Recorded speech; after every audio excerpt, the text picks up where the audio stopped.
Hello everyone, स्वागत है आप सभी का हमारे इस चैनल द ओएमआर शीट पर। आज के इस वीडियो में हम डिस्कस कर रहे हैं जनरल साइंस 1000 एमसीक्यू सीरीज़ का कंटिन्यूएशन फिजिक्स का चैप्टर क्या दिया हुआ है, force and laws of motion. यानी इसमें हम लोग डिस्कस करेंगे न्यूटन्स के 3 law, first law, second law और थर्ड लॉ। उसके साथ साथ कंजर्वेशन ऑफ मोमेंटम, इम्पल्स और जो भी है इसमें वो थोड़ा थ्योरी होगा। उसके बाद हम लोग आ जाएंगे एमसीक्यू पर। ये वीडियो बहुत लंबा होने वाला है, शायद 1.5 घंटे का भी हो सकता है, तो आप लोग पेशेंस से इस वीडियो का देखना पूरा तक, और उसके बाद आप लोगों का इसका जो कंसेप्ट जो है और डाउट सब कुछ क्लियर हो जाएगा। तो अपकमिंग जो एनटीपीसी का एग्ज़ाम आने वाला है उसके लिए ये फिज़िक्स का चैप्टर जो हम डिस्कस कर रहे हैं यहाँ पर इस वीडियो में वो बहुत ही इंपॉर्टेंट है। 2 चैप्टर डिस्कस हो चुके हैं, उन चैप्टर्स का आप लोगों का प्लेलिस्ट में मिल जाएगा, जिसके लिंक मिल जाएगा, या फिर आप आई बटन पे क्लिक कीजिएगा। आई बटन 1 मिनट या फिर 2 मिनट के टाइम फ्रेम में जो आई बटन आएगा उसमें आप पहले जो चैप्टर्स हमने किए हुए हैं, यूनिट एंड मेजरमेंट और मोशन, इन दोनों का लिंक मिल जाएगा। तो चलिए शुरू करते हैं आज के इस वीडियो को। क्या दिया है, चैप्टर का नाम दिया है understanding force and the laws of motion. ये फोर्स के साथ साथ लॉज ऑफ मोशन अच्छे से जुड़ा हुआ है। तो फोर्स जहाँ पर, वहीं पर लॉज ऑफ मोशन आते हैं। तो देखिए पहले यहाँ पर बुलेट पॉइंट में क्या दिया हुआ है, फोर्स का डेफिनेशन क्या है। फोर्स इज ए पुश और पुल।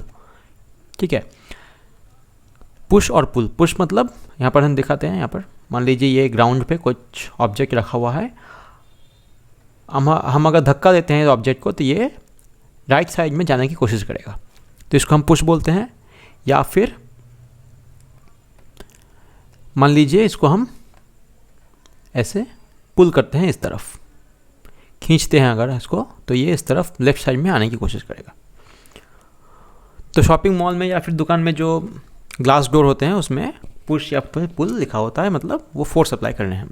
तो ये फोर्स में क्या हो सकता है, दैट कैन, देखिए यहाँ पर लिखा है can make an object move. Can make मतलब फोर्स करने से ही ऑब्जेक्ट मूव करेगा या उसका मोशन चेंज हो जाएगा, इसका कोई मतलब नहीं है।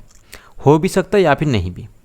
It's like when you push a door to open it और pull a toy to move it. ठीक है, दरवाज़ा खोलने के समय हम क्या करते हैं, पुश करते हैं, या फिर किसी खिलौने को हम अपनी तरफ लाने के लिए पुल या फिर रस्सी से खींचते हैं। तो यूनिट ऑफ फोर्स क्या है, यूनिट ऑफ फोर्स देखिए यहाँ पर बहुत सारे सिस्टम्स दिए हुए हैं। पहला वाला क्या है, SI unit, SI system. SI system में न्यूटन है, यूनिट न्यूटन। तो न्यूटन का डेफिनेशन भी यहाँ पर दिया हुआ है। क्या दिया है, देखिए 1 न्यूटन। यहाँ पर 1 न्यूटन किसके बराबर है, ये फोर्स जो है ये एक्सलरेट करता है किसको, 1 किलोग्राम के मास को कितना acceleration, 1 metre per second square. ठीक है, 1 kilogram mass by 1 metre per second square, इसको हम कहते हैं 1 न्यूटन। सीजीएस में क्या है, डाइन। सीजीएस में ये डाइन हो गया। सीजीएस में डाइन का क्या है, 1 ग्राम। 1 ग्राम के कोई ऑब्जेक्ट को हम अगर 1 सेंटीमीटर पर सेकेंड स्क्वायर एक्सलेशन दे तो उसको हम बोलेंगे 1 डाइन। ठीक है, एक ब्रिटिश यूनिट भी है, यहाँ पर देखिए लिखा है इम्पीरियल सिस्टम, मतलब ब्रिटिश यूनिट जो है पाउंड फोर्स, या फिर पाउंडल भी कहते हैं इसको हम, POUNDAL, पाउंडल। तो क्या है ये है 1 पाउंड जो फोर्स होता है, 1 LB मतलब पाउंड। इसको हम अगर 1 फीट पर, 1 फीट तो नहीं, जी का वैल्यू क्या है वहाँ पर, 32 फीट पर सेकेंड स्क्वायर के हिसाब से अगर हम एक्सलेशन दें तो इसको हम कहेंगे 1 पाउंडल। ठीक है, 1 LB फोर्स मतलब 1 पाउंड फोर्स। LB मतलब पाउंड, F मतलब फोर्स। तो यहाँ पर 3 यहाँ पर हो गए, और एक है ग्रेविटेशनल सिस्टम या metric system. Gravitational metric system मतलब क्या है, किलोग्राम फोर्स। किलोग्राम फोर्स मतलब 1 के, यहाँ पर देखिए 1 kilogram force is the force exerted by gravity. मतलब मान लीजिए आप हाथ में एक 1 kg का ऑब्जेक्ट पकड़े हुए हैं, अगर छोड़ देंगे तो ये नीचे गिर जाएगा। तो नीचे क्या, कौन सा फोर्स लग रहा है, ग्रेविटी का फोर्स W, वेट। इसका मास अगर 1 kg है तो यहाँ पर जो वेट लग रहा है 1 kg इंटू जी का वैल्यू क्या है, टाइम्स जी का value 9.8 metre per second square, तो हो गया 9.8 न्यूटन। ठीक है, ये हो गया 1 किलोग्राम फोर्स का वैल्यू। यहाँ पर देखिए लिखा है 1 न्यूटन से अगर डाइन को कन्वर्ट करें, न्यूटन से डाइन में कन्वर्ट करें तो हो गया अच्छा 1 न्यूटन इक्वल्स 10⁵ होगा, 1 2 3 4 5, ठीक है, 10⁵ 9 1 न्यूटन इक्वल्स टू, और 1 kilogram force equals to 9.8 newton. यहाँ पर जो लिखा है हमने, यहाँ पर डेसिमल के बाद और भी 2-3 डिजिट हैं यहाँ पर, तो उनको हम इग्नोर भी कर सकते हैं इनको। तो मेनली जो होता है 1 kgf 1 kg फोर्स, ये सिनेमा वाला kgf नहीं है, ये फोर्स वाला kgf है, तो 9.8 न्यूटन, ठीक है। चलिए आगे बढ़ते हैं।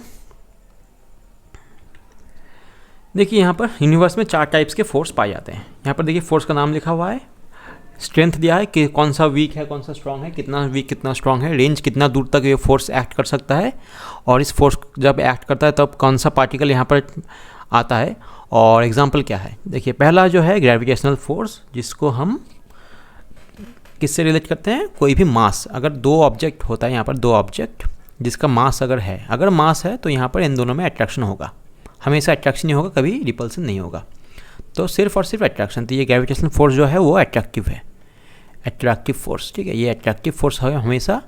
सबसे वीक फोर्स, अगर इसका ऑर्डर को हम 1 लेकर चलते हैं, 1 यूनिट, सबसे वीक बोलते हैं इसको हम। और रेंज कितना है, देखिए ये एक मास है, मान लीजिए अर्थ है, ये अर्थ कितना दूर तक कोई ऑब्जेक्ट को पुल कर सकता है। तो ये ऑब्जेक्ट अगर इन्फिनिटी भी चले जाए, बहुत दूर, मतलब इतना दूर कि इन्फिनिटी मान लीजिए इसको, हम डिस्टेंस को मान लेते हैं इन्फिनिटी, तो इन्फिनिटी में रखा हुआ कोई ऑब्जेक्ट को भी कोई अगर दूसरा ऑब्जेक्ट अट्रैक्ट कर सकता है, तो इसका रेंज भी इनफाइनाइट है, इसका रेंज इनफाइनाइट है। यहाँ पर जो मान लीजिए यहाँ पर एक ऑब्जेक्ट, यहाँ पर ये पकड़ लीजिए, ये m1 और ये m2, ये 2 पार्टिकल्स, ये ऑब्जेक्ट हैं, ये दोनों आपस में एक दूसरे को पुल कर रहे हैं, पुल मतलब खींच रहे हैं एक दूसरे एक अपनी तरफ। तो इन दोनों में कुछ पार्टिकल का एक्सचेंज होता है, तो वो पार्टिकल का हम नाम देते हैं ग्रेविटन, ठीक है, ग्रेविटन पार्टिकल को नाम देते हैं, वो जो हाइपोथेटिकल पार्टिकल है। और यहाँ पर एग्जांपल दिया हुआ है, पढ़ लीजिएगा आप। फिर आ गया इलेक्ट्रोमैग्नेटिक फोर्स।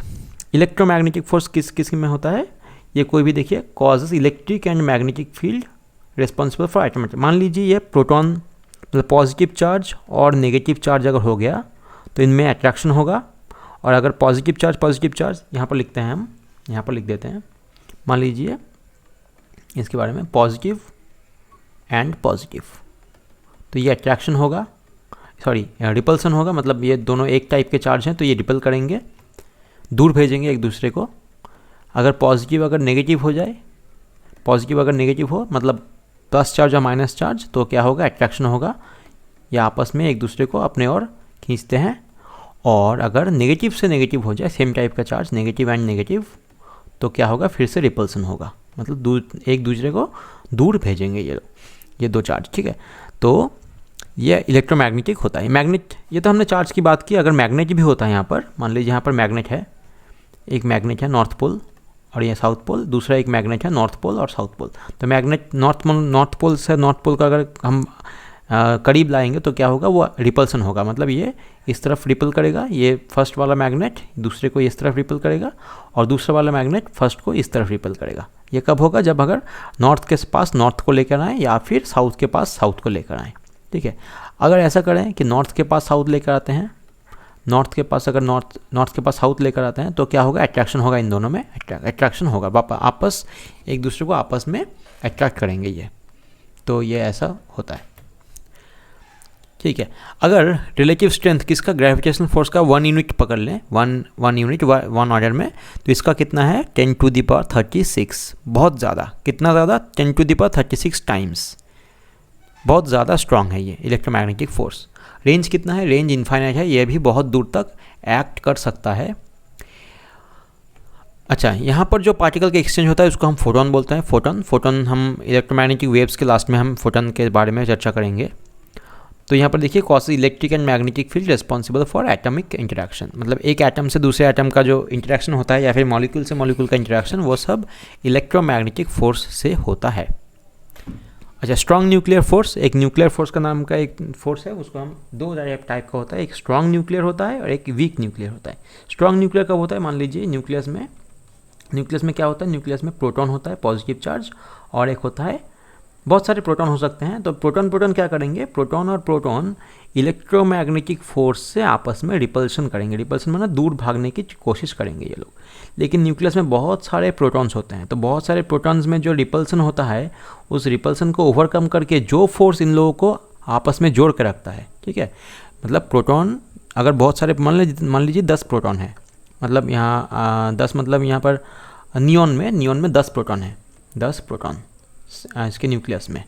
तो 10 प्रोटॉन आपस में बहुत सारा रिपल्सन करेंगे, तो ये रिपल्सन के लिए ये जो प्रोटॉन है बहुत दूर जाना चाहते हैं, एक दूसरे से दूर जाना चाहते हैं। लेकिन कुछ फोर्स है जो इन लोगों को एक बहुत से छोटे वॉल्यूम में पकड़े हुए हैं, इनको बाउंड किया हुआ, उस फोर्स ने इन लोगों को अटका के रखा है। तो कौन सा फोर्स है जो इन लोगों को बाउंड करके रखा है, दूर नहीं जाने दे रहे? तो वो है स्ट्रॉन्ग न्यूक्लियर फोर्स। ठीक है, सिर्फ स्ट्रॉन्ग न्यूक्लियर फोर्स सिर्फ प्रोटॉन से प्रोटॉन को बाइंड करके नहीं रखता, प्रोटॉन से न्यूट्रॉन को भी रखता है, ये न्यूट्रॉन ये प्रोटॉन, और न्यूट्रॉन से न्यूट्रॉन को भी बाइंड करके रखता है। प्रोटॉन से न्यूट्रॉन को, प्रोटॉन से प्रोटॉन को, और न्यूट्रॉन से न्यूट्रॉन को। ये जो फोर्स होते हैं ये इक्वल होते हैं। ये जो फोर्स का मैग्नीट्यूड होता है, प्रोटॉन का जो अट्रैक्शन फोर्स, प्रोटॉन न्यूट्रॉन का जो अट्रैक्शन फोर्स, और न्यूट्रॉन का जो अट्रैक्शन फोर्स, ये तीनों इक्वल होते हैं। लेकिन यहाँ पर स्ट्रेंथ देखिए कितना है, 10⁻38। सबसे कम फोर्स कितना है ग्रेविटेशनल का? 1 मतलब सिर्फ 1। इलेक्ट्रोमैग्नेटिक का कितना है? 10⁻36। स्ट्रॉन्ग न्यूक्लियर का कितना है? 10⁻38। और वीक न्यूक्लियर का कितना है? 10⁻25। मतलब सबसे स्ट्रॉन्ग कौन सा वाला हो गया? ये वाला, ये हो गया स्ट्रॉन्गेस्ट, ये वाला हो गया स्ट्रॉन्गेस्ट फोर्स। सबसे स्ट्रॉन्ग अगर बोले तो कौन सा फोर्स होगा? 4 फोर्स में से स्ट्रॉन्ग न्यूक्लियर फोर्स सबसे स्ट्रॉन्ग होगा। सबसे वीक कौन होगा? यहाँ पर देखिए लिखा हुआ है, वीक होता है ये वाला, मतलब ग्रेविटेशनल फोर्स सबसे वीक है। वीक न्यूक्लियर फोर्स लेकिन सबसे वीक नहीं है। नाम में क्या है, अगर इन दोनों को कंपैरिजन करें न्यूक्लियर फोर्स, तो एक स्ट्रॉन्ग और वीक, लेकिन इस वीक नाम मतलब सबसे वीक है ऐसा कोई मतलब नहीं है, सबसे वीक ग्रेविटेशनल फोर्स है। अच्छा, रेंज यहाँ पर दिया हुआ है कितना? 1 फर्मी, मतलब एक फर्मी कितना होता है? 10⁻15 मीटर के इक्वल होता है 1 फर्मी। तो इतना करीब अगर पार्टिकल्स रहें, मतलब इन दोनों पार्टिकल्स के बीच में अगर 10⁻15 मीटर का डिस्टेंस मेंटेन किया हुआ है, इससे ज़्यादा नहीं, तो ही ये फोर्स एक्टिवेट होगा, नहीं तो ये फोर्स 0 हो जाएगा। लेकिन ये दोनों फोर्स देखिए, पहले 2 फोर्स ये बहुत ज़्यादा दूर तक फैल सकते हैं, ये फोर्स काम कर सकते हैं, एक्ट कर सकते हैं। अच्छा, पार्टिकल एक्सचेंज क्या होता है? ग्लूऑन यहाँ पर एक दिया हुआ है, gluon bind protons and neutrons in the nucleus, जो हमने अभी डिस्कस किया। वीक न्यूक्लियर फोर्स क्या है? वीक न्यूक्लियर फोर्स तब आता है काम में जब एक प्रोटॉन से एक न्यूट्रॉन कन्वर्जन होता है, या फिर एक न्यूट्रॉन से एक प्रोटॉन कन्वर्जन होता है। प्रोटॉन से न्यूट्रॉन, वह भी न्यूक्लियस के अंदर, बोथ इनसाइड द न्यूक्लियस, सिर्फ न्यूक्लियस के अंदर ही होता है, ये न्यूक्लियस के बाहर नहीं होता। तो प्रोटॉन से अगर न्यूट्रॉन में एक्सचेंज हो जाए तो कुछ पार्टिकल्स एक्सचेंज होते हैं, तब ये वीक फोर्स काम आता है। या फिर न्यूट्रॉन से अगर प्रोटॉन में एक्सचेंज हो जाए तो कुछ पार्टिकल्स एक्सचेंज होते हैं, यहाँ पर वीक न्यूक्लियर फोर्स काम आता है। तो कौन सा पार्टिकल एक्सचेंज होता है? W एंड Z बोसॉन नाम का पार्टिकल दिया हुआ है। ये किसके लिए रिस्पॉन्सिबल है? Radio active decay. Radio active मतलब यूरेनियम, मान लीजिए एक रेडियो एक्टिव सब्सटेंस है, यूरेनियम डीके करके कुछ और एलिमेंट में कन्वर्ट हो रहा है, तो तब यहाँ पर ये वाला जो वीक न्यूक्लियर फोर्स है वो काम में आएगा। या फिर सूरज के अंदर जो न्यूक्लियर फ्यूजन होता है, मतलब सूरज का जो ऊर्जा होता है, एनर्जी, या फिर मान लीजिए जो इसको हम ऊर्जा बोलते हैं, तो ऊर्जा का जो सोर्स है न्यूक्लियर फ्यूजन सन के अंदर, मतलब सन से जो इतना लाइट हमेशा अर्थ की तरफ आ रहा है, या फिर पूरा सोलर सिस्टम में लाइट जा रहा है, लाइट एनर्जी या फिर हीट एनर्जी, कुछ एनर्जी नाम बोल दीजिए उसको। तो ये एनर्जी का सोर्स क्या है? सन के एनर्जी का सोर्स है ये वीक न्यूक्लियर फोर्स के लिए ये जो एक्सचेंज हो रहा है, या फिर जो न्यूक्लियर फ्यूजन हो रहा है। न्यूक्लियर फ्यूजन का हम बाद में देखेंगे, छोटा छोटा 2 न्यूक्लियस अगर जुड़ जाए तो उसका हम न्यूक्लियर फ्यूजन बोलते हैं। तो यहाँ पर क्वेश्चन में डिस्कस करेंगे हम, बाद में जब MCQ करेंगे तो यहाँ से कौन सा किस टॉपिक से क्या क्या क्वेश्चन हो सकता है, सब टाइप का क्वेश्चन हम यहाँ पर देख लेंगे। अभी हम सब थ्योरी में ध्यान दे रहे हैं, ठीक है।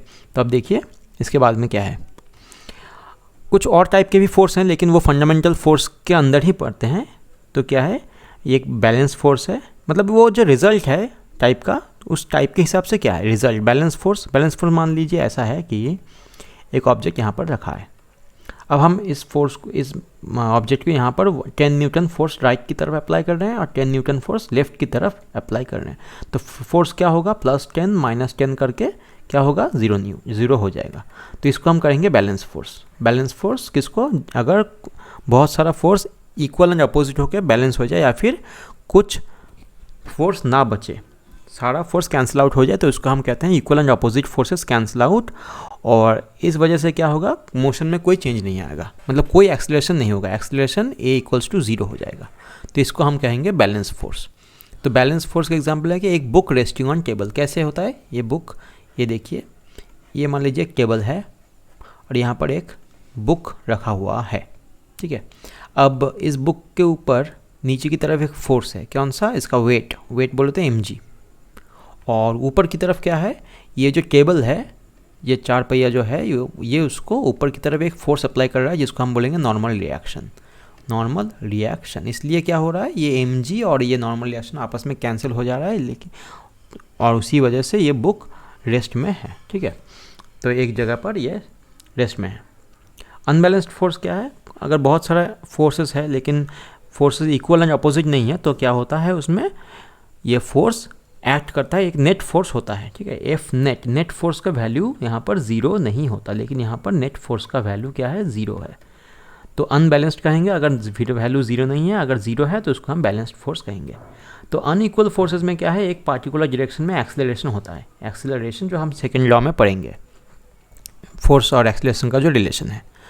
Pushing a car to start moving, मान लीजिए एक गाड़ी बंद हो गई, उसको हम धक्का दे के मूव करा रहे हैं, तो फिर क्या होगा, पीछे से धक्का दे रहे हैं लेकिन सामने से कोई धक्का नहीं दे रहा। तो ये कार, अगर ये कार है, इसको मान लीजिए सामने से कोई धक्का नहीं दे रहा, सिर्फ पीछे से धक्का दे रहा है सामने की ओर, तो क्या होगा, बैलेंस, ये फोर्स तो बैलेंस नहीं होगा, क्योंकि सामने की तरफ फोर्स है लेकिन पीछे की तरफ फोर्स नहीं है, तो ये कार क्या होगा, आगे की तरफ जाने की कोशिश करेगा। कॉन्टैक्ट फोर्सेस और फील्ड फोर्सेस, देखिए इसको हम नॉन कॉन्टैक्ट भी कहते हैं, किसको, फील्ड फोर्सेस को नॉन कॉन्टैक्ट भी हम कहते हैं।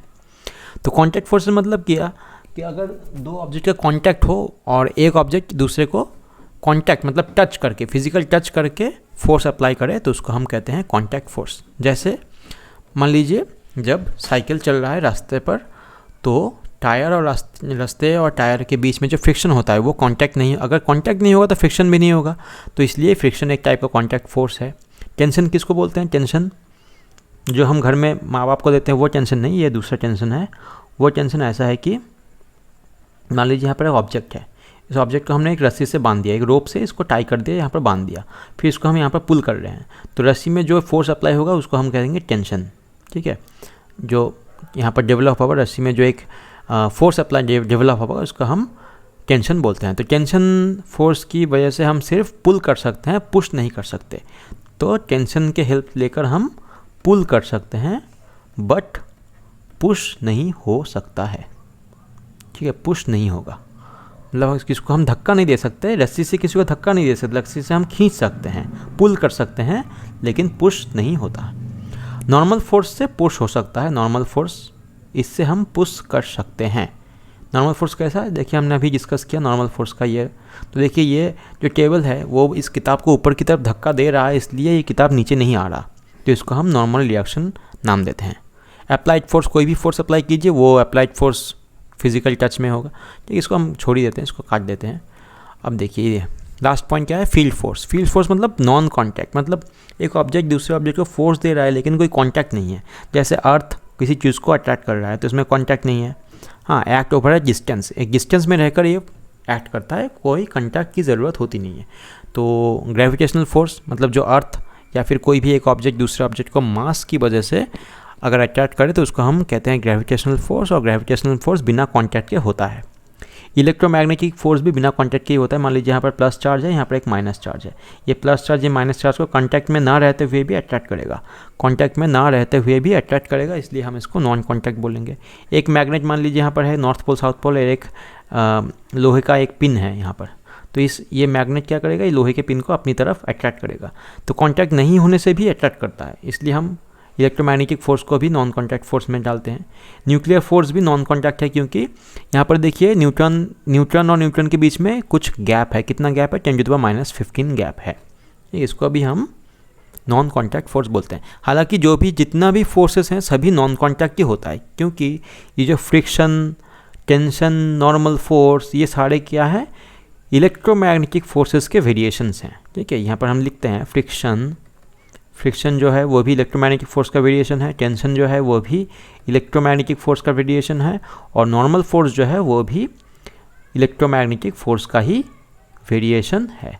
ये तीनों इलेक्ट्रोमैग्नेटिक फोर्स के वेरिएशन। अगर माइक्रोस्कोपिक लेवल में देखें, मान लीजिए ऐसा है कि यहाँ पर एक ऑब्जेक्ट रखा है और इसको हम ऐसे धक्का दे रहे हैं किसी रॉड से, इसको हम इस तरफ धक्का दे रहे हैं। तो यहाँ पर अगर हम जूम करेंगे इस तरफ तो ये क्या होगा, माइक्रोस्कोपिक लेवल में क्या होगा, हम देखेंगे कि इस रॉड में और इस ऑब्जेक्ट में लिटरली कोई पॉइंट ऑफ कांटेक्ट है नहीं, क्योंकि जो पॉइंट ऑफ कांटेक्ट होता है कि वो किस में होता है, एटम्स के साथ एटम्स में होता है। लेकिन एटम में भी जो अगर पॉइंट ऑफ कांटेक्ट देखें तो क्या होता है, कुछ डिस्टेंस मेंटेन करके, एटम सब एटमिक जो पार्टिकल्स होते हैं कुछ डिस्टेंस मेंटेन करके रहते हैं सब हर वक्त, इसलिए लिटरली कोई कांटेक्ट फोर्स होता भी नहीं है। लेकिन हम लोग देखते हैं कि कांटेक्ट हो रहा है, इसलिए हम न्यूक्लियर फोर्स को यहाँ से हटा देते हैं, सिर्फ ग्रेविटेशनल को और इलेक्ट्रोमैग्नेटिक फोर्स को हम काउंट करते हैं। इलेक्ट्रोमैग्नेटिक फोर्स में भी ऐसा होता है कि अट्रैक्शन फोर्स जो लॉन्ग डिस्टेंस में रह के होता है और ग्रेविटेशनल फोर्स जो लॉन्ग डिस्टेंस में रह के होता है। तो इसको हम कहते हैं, मतलब हम अगर आँखों में देखें, आँखों से देखें माइक्रोस्कोप, बिना माइक्रोस्कोप की मदद से, तो हम देखेंगे कि हमें जो कांटेक्ट लगेगा कि यहाँ पर फिजिकल कांटेक्ट हो रहा है तो वो सब कांटेक्ट फोर्स हैं, और जहाँ पर लगेगा कि फिजिकल कांटेक्ट नहीं हो रहा है वो सब नॉन कांटेक्ट फोर्सेस में आएंगे। चलिए इसके बाद क्या है, देखिए inertia and law, first law of motion. Newton's first law से इनर्शिया का भी कंसेप्ट आ रहा है। इनर्शिया कौन सा प्रॉपर्टी है, ये property of an object that resist, क्या करता है, रेजिस्ट करता है, किसका रेजिस्ट करता है, changes in the state of motion. State of motion मतलब रेस्ट या फिर यूनिफॉर्म वेलोसिटी। कोई ऑब्जेक्ट मान लीजिए रेस्ट में है, मतलब वो मूव नहीं कर रहा है, या फिर कोई ऑब्जेक्ट यूनिफॉर्म वेलोसिटी से, मतलब एक सर्टेन स्पीड से पार्टिकुलर डायरेक्शन में मूव कर रहा है, क्योंकि वेलोसिटी का डायरेक्शन भी होता है, मैग्नीट्यूड भी होता है। मान लीजिए डायरेक्शन भी चेंज नहीं हो रहा और मैग्नीट्यूड भी चेंज नहीं हो रहा, यानी कांस्टेंट स्पीड से किसी पार्टिकुलर डायरेक्शन में अगर मूव करता है तो उसको हम यूनिफॉर्म वेलोसिटी बोलते हैं, और अगर इसका पोजीशन अगर चेंज नहीं हो रहा तो उसको हम रेस्ट में रखते हैं। तो ये दोनों है स्टेट ऑफ मोशन। तो जिस प्रॉपर्टी की वजह से कोई ऑब्जेक्ट अपना इन दोनों स्टेट में से कोई भी स्टेट को रेजिस्ट करता है, चेंज को रेजिस्ट करता है, उसको हम इनर्शिया कहते हैं।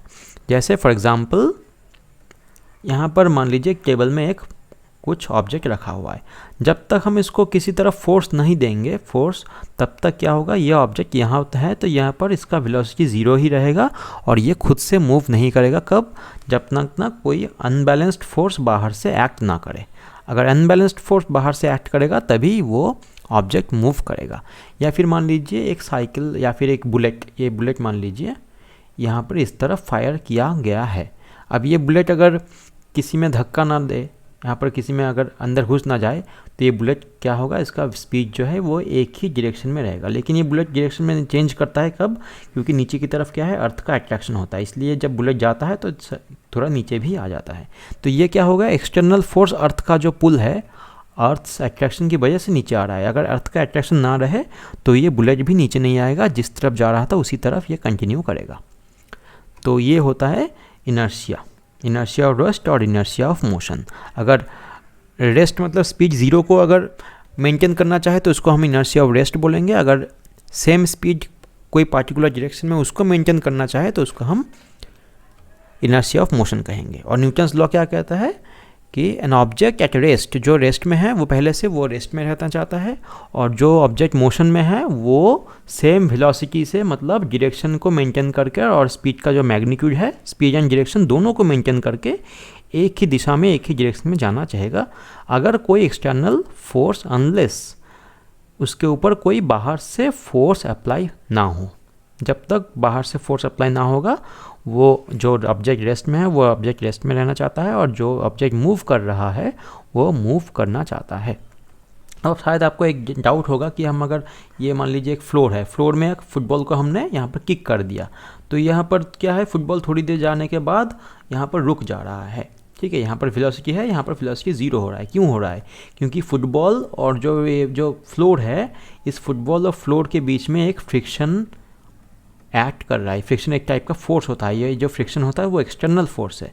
एक्सटर्नल फोर्स मतलब ये फोर्स ना तो फुटबॉल, और ये मतलब क्या है, जो हो रहा है ये क्या बोलते हैं इसको, जब फ्लोर और फुटबॉल के बीच ये एक्ट कर रहा है, ये एक्सटर्नल बाहर से आ रहा है, अगर फ्रिक्शन ना होता तो ये ऐसे ही कंटिन्यू करके जाता।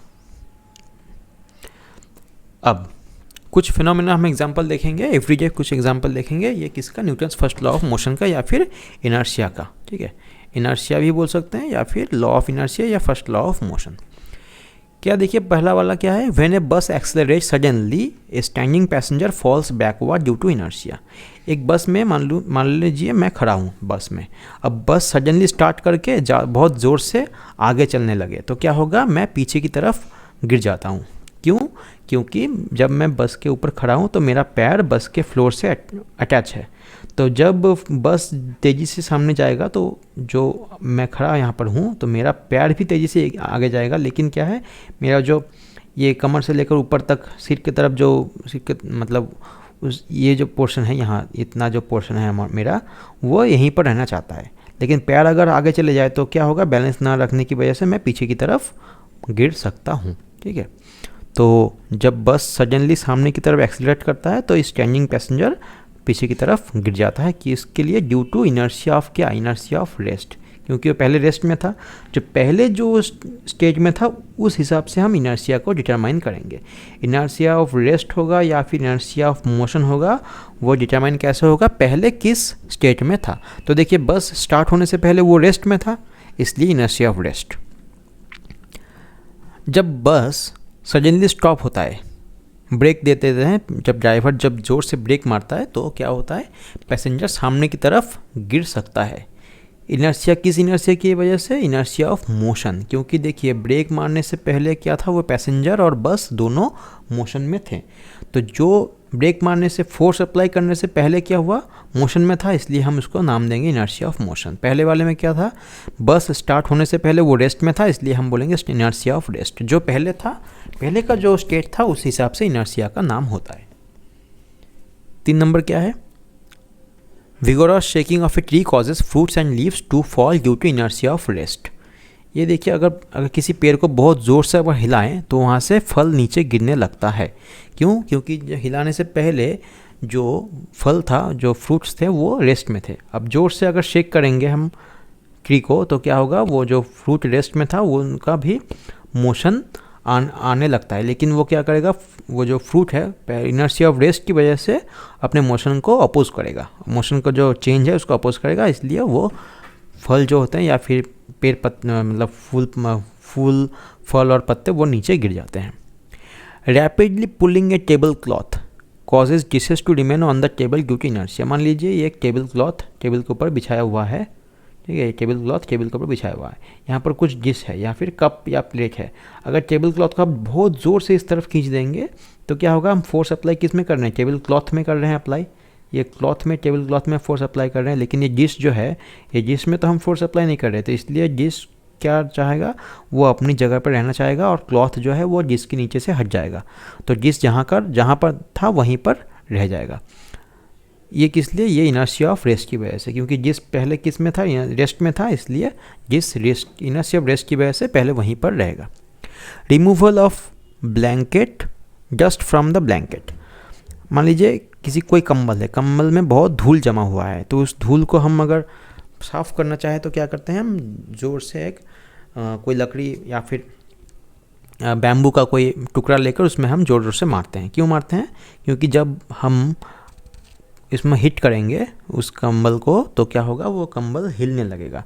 लेकिन वहाँ पर जो धूल है वो इनर्शिया की वजह से पहले की तरफ रहना चाहता है, इसलिए जब कंबल हट जाता है अपनी जगह से, लेकिन जो धूल है वो अपनी जगह पर रहना चाहता है, इसलिए धूल से कंबल अलग हो जाता है और कंबल को जो ग्रेविटी है वो नीचे की तरफ खींच लेती है, इसलिए धूल अलग हो जाता है।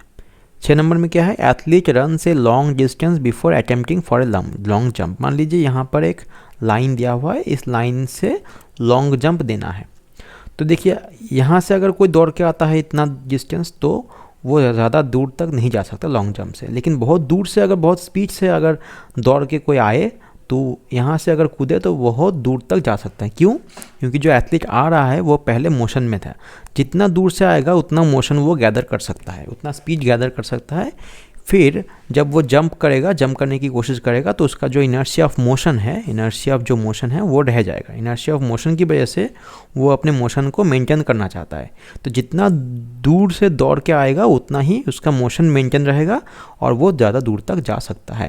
तो ये किसके लिए हो गया? इनर्शिया ऑफ मोशन की वजह से ये होता है। ठीक है, ये कुछ फिनोमिनन थे जो इनर्शिया या फिर न्यूटन्स फर्स्ट लॉ की वजह से होते हैं। तो क्वेश्चन में क्या क्या होता है, कभी कभी रह जाता है ये कुछ फिनोमेना दे देंगे और बोलेंगे न्यूटन्स की किस लॉ या फिर किस लॉ के बेसिस पर यह पॉसिबल है। तो हमको फिर वहाँ पर चूज़ करना है फर्स्ट लॉ, सेकेंड लॉ या फिर थर्ड लॉ या फिर कंजर्वेशन ऑफ मोमेंटम। अब जो हम नेक्स्ट टॉपिक में आए हैं वो क्या है? सेकेंड लॉ ऑफ मोशन और जिसके साथ रिलेटेड है मोमेंटम। तो मोमेंटम क्या है? मोमेंटम और सेकेंड लॉ जैसे इनर्शिया और फर्स्ट लॉ होता है वैसे ही मोमेंटम और सेकेंड लॉ रिलेटेड है। तो मोमेंटम किसको कहते हैं? मोमेंटम होता है ऑब्जेक्ट का मास और वेलोसिटी। ठीक है, मोमेंटम मतलब ये देखिए P = m/v, मतलब किसी ऑब्जेक्ट का मास मान लीजिए 1 kg है और स्पीड वेलोसिटी है 2 मीटर पर सेकेंड, तो इसका मोमेंटम कितना होगा? 1 × 2 और यूनिट क्या होगा? kg metre per second, kg metre per second. ये जो क्वांटिटी आ गया इसको हम कहेंगे मोमेंटम। अब देखिए वेलोसिटी जो कि वेक्टर क्वांटिटी है वो वेलोसिटी मास के साथ मल्टीप्लाई हो रहा है और मास क्या है? स्केलर। तो वेलोसिटी वेक्टर अगर कोई स्केलर के साथ मल्टीप्लाई हो जाए तो मोमेंटम जो आएगा वो भी वेक्टर क्वांटिटी ही आएगा। ये देखिए लिखा है velocity is a vector quantity, so is momentum. CGS में यूनिट क्या है? मास का यूनिट ग्राम है और वेलोसिटी का सेंटीमीटर पर सेकेंड, इसलिए ग्राम × सेंटीमीटर पर सेकेंड। उसी तरफ kg हो गया मास का यूनिट और मीटर पर सेकेंड हो गया वेलोसिटी का यूनिट। तो मोमेंटम का ऐसा यूनिट क्या है? kg metre per second.